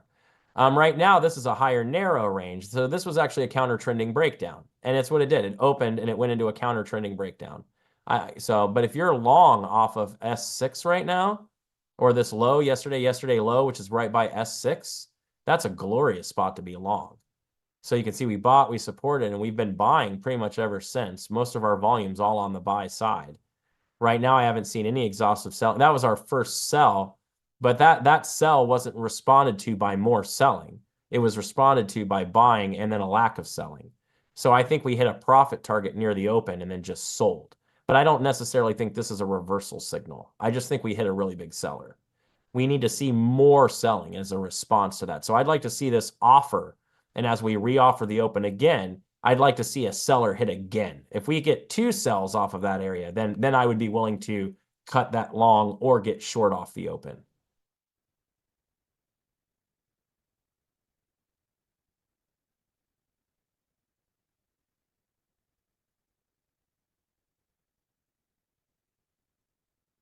PLTR. Let's look. I like the potential idea of reversing PLTR here quite a bit. All right, so why? Well, first off, so the issue is this play technically is no longer, it's a little invalid because of where we opened. There isn't an expectation for a lasting reversal here, right? But ATR high is right here, right? So we don't have much of an expectation to go much higher than this either, right? So we're definitely in an area where we could short, and we have found a seller. So what I would be looking for now is if we sold from here, it is a good potential for a short there.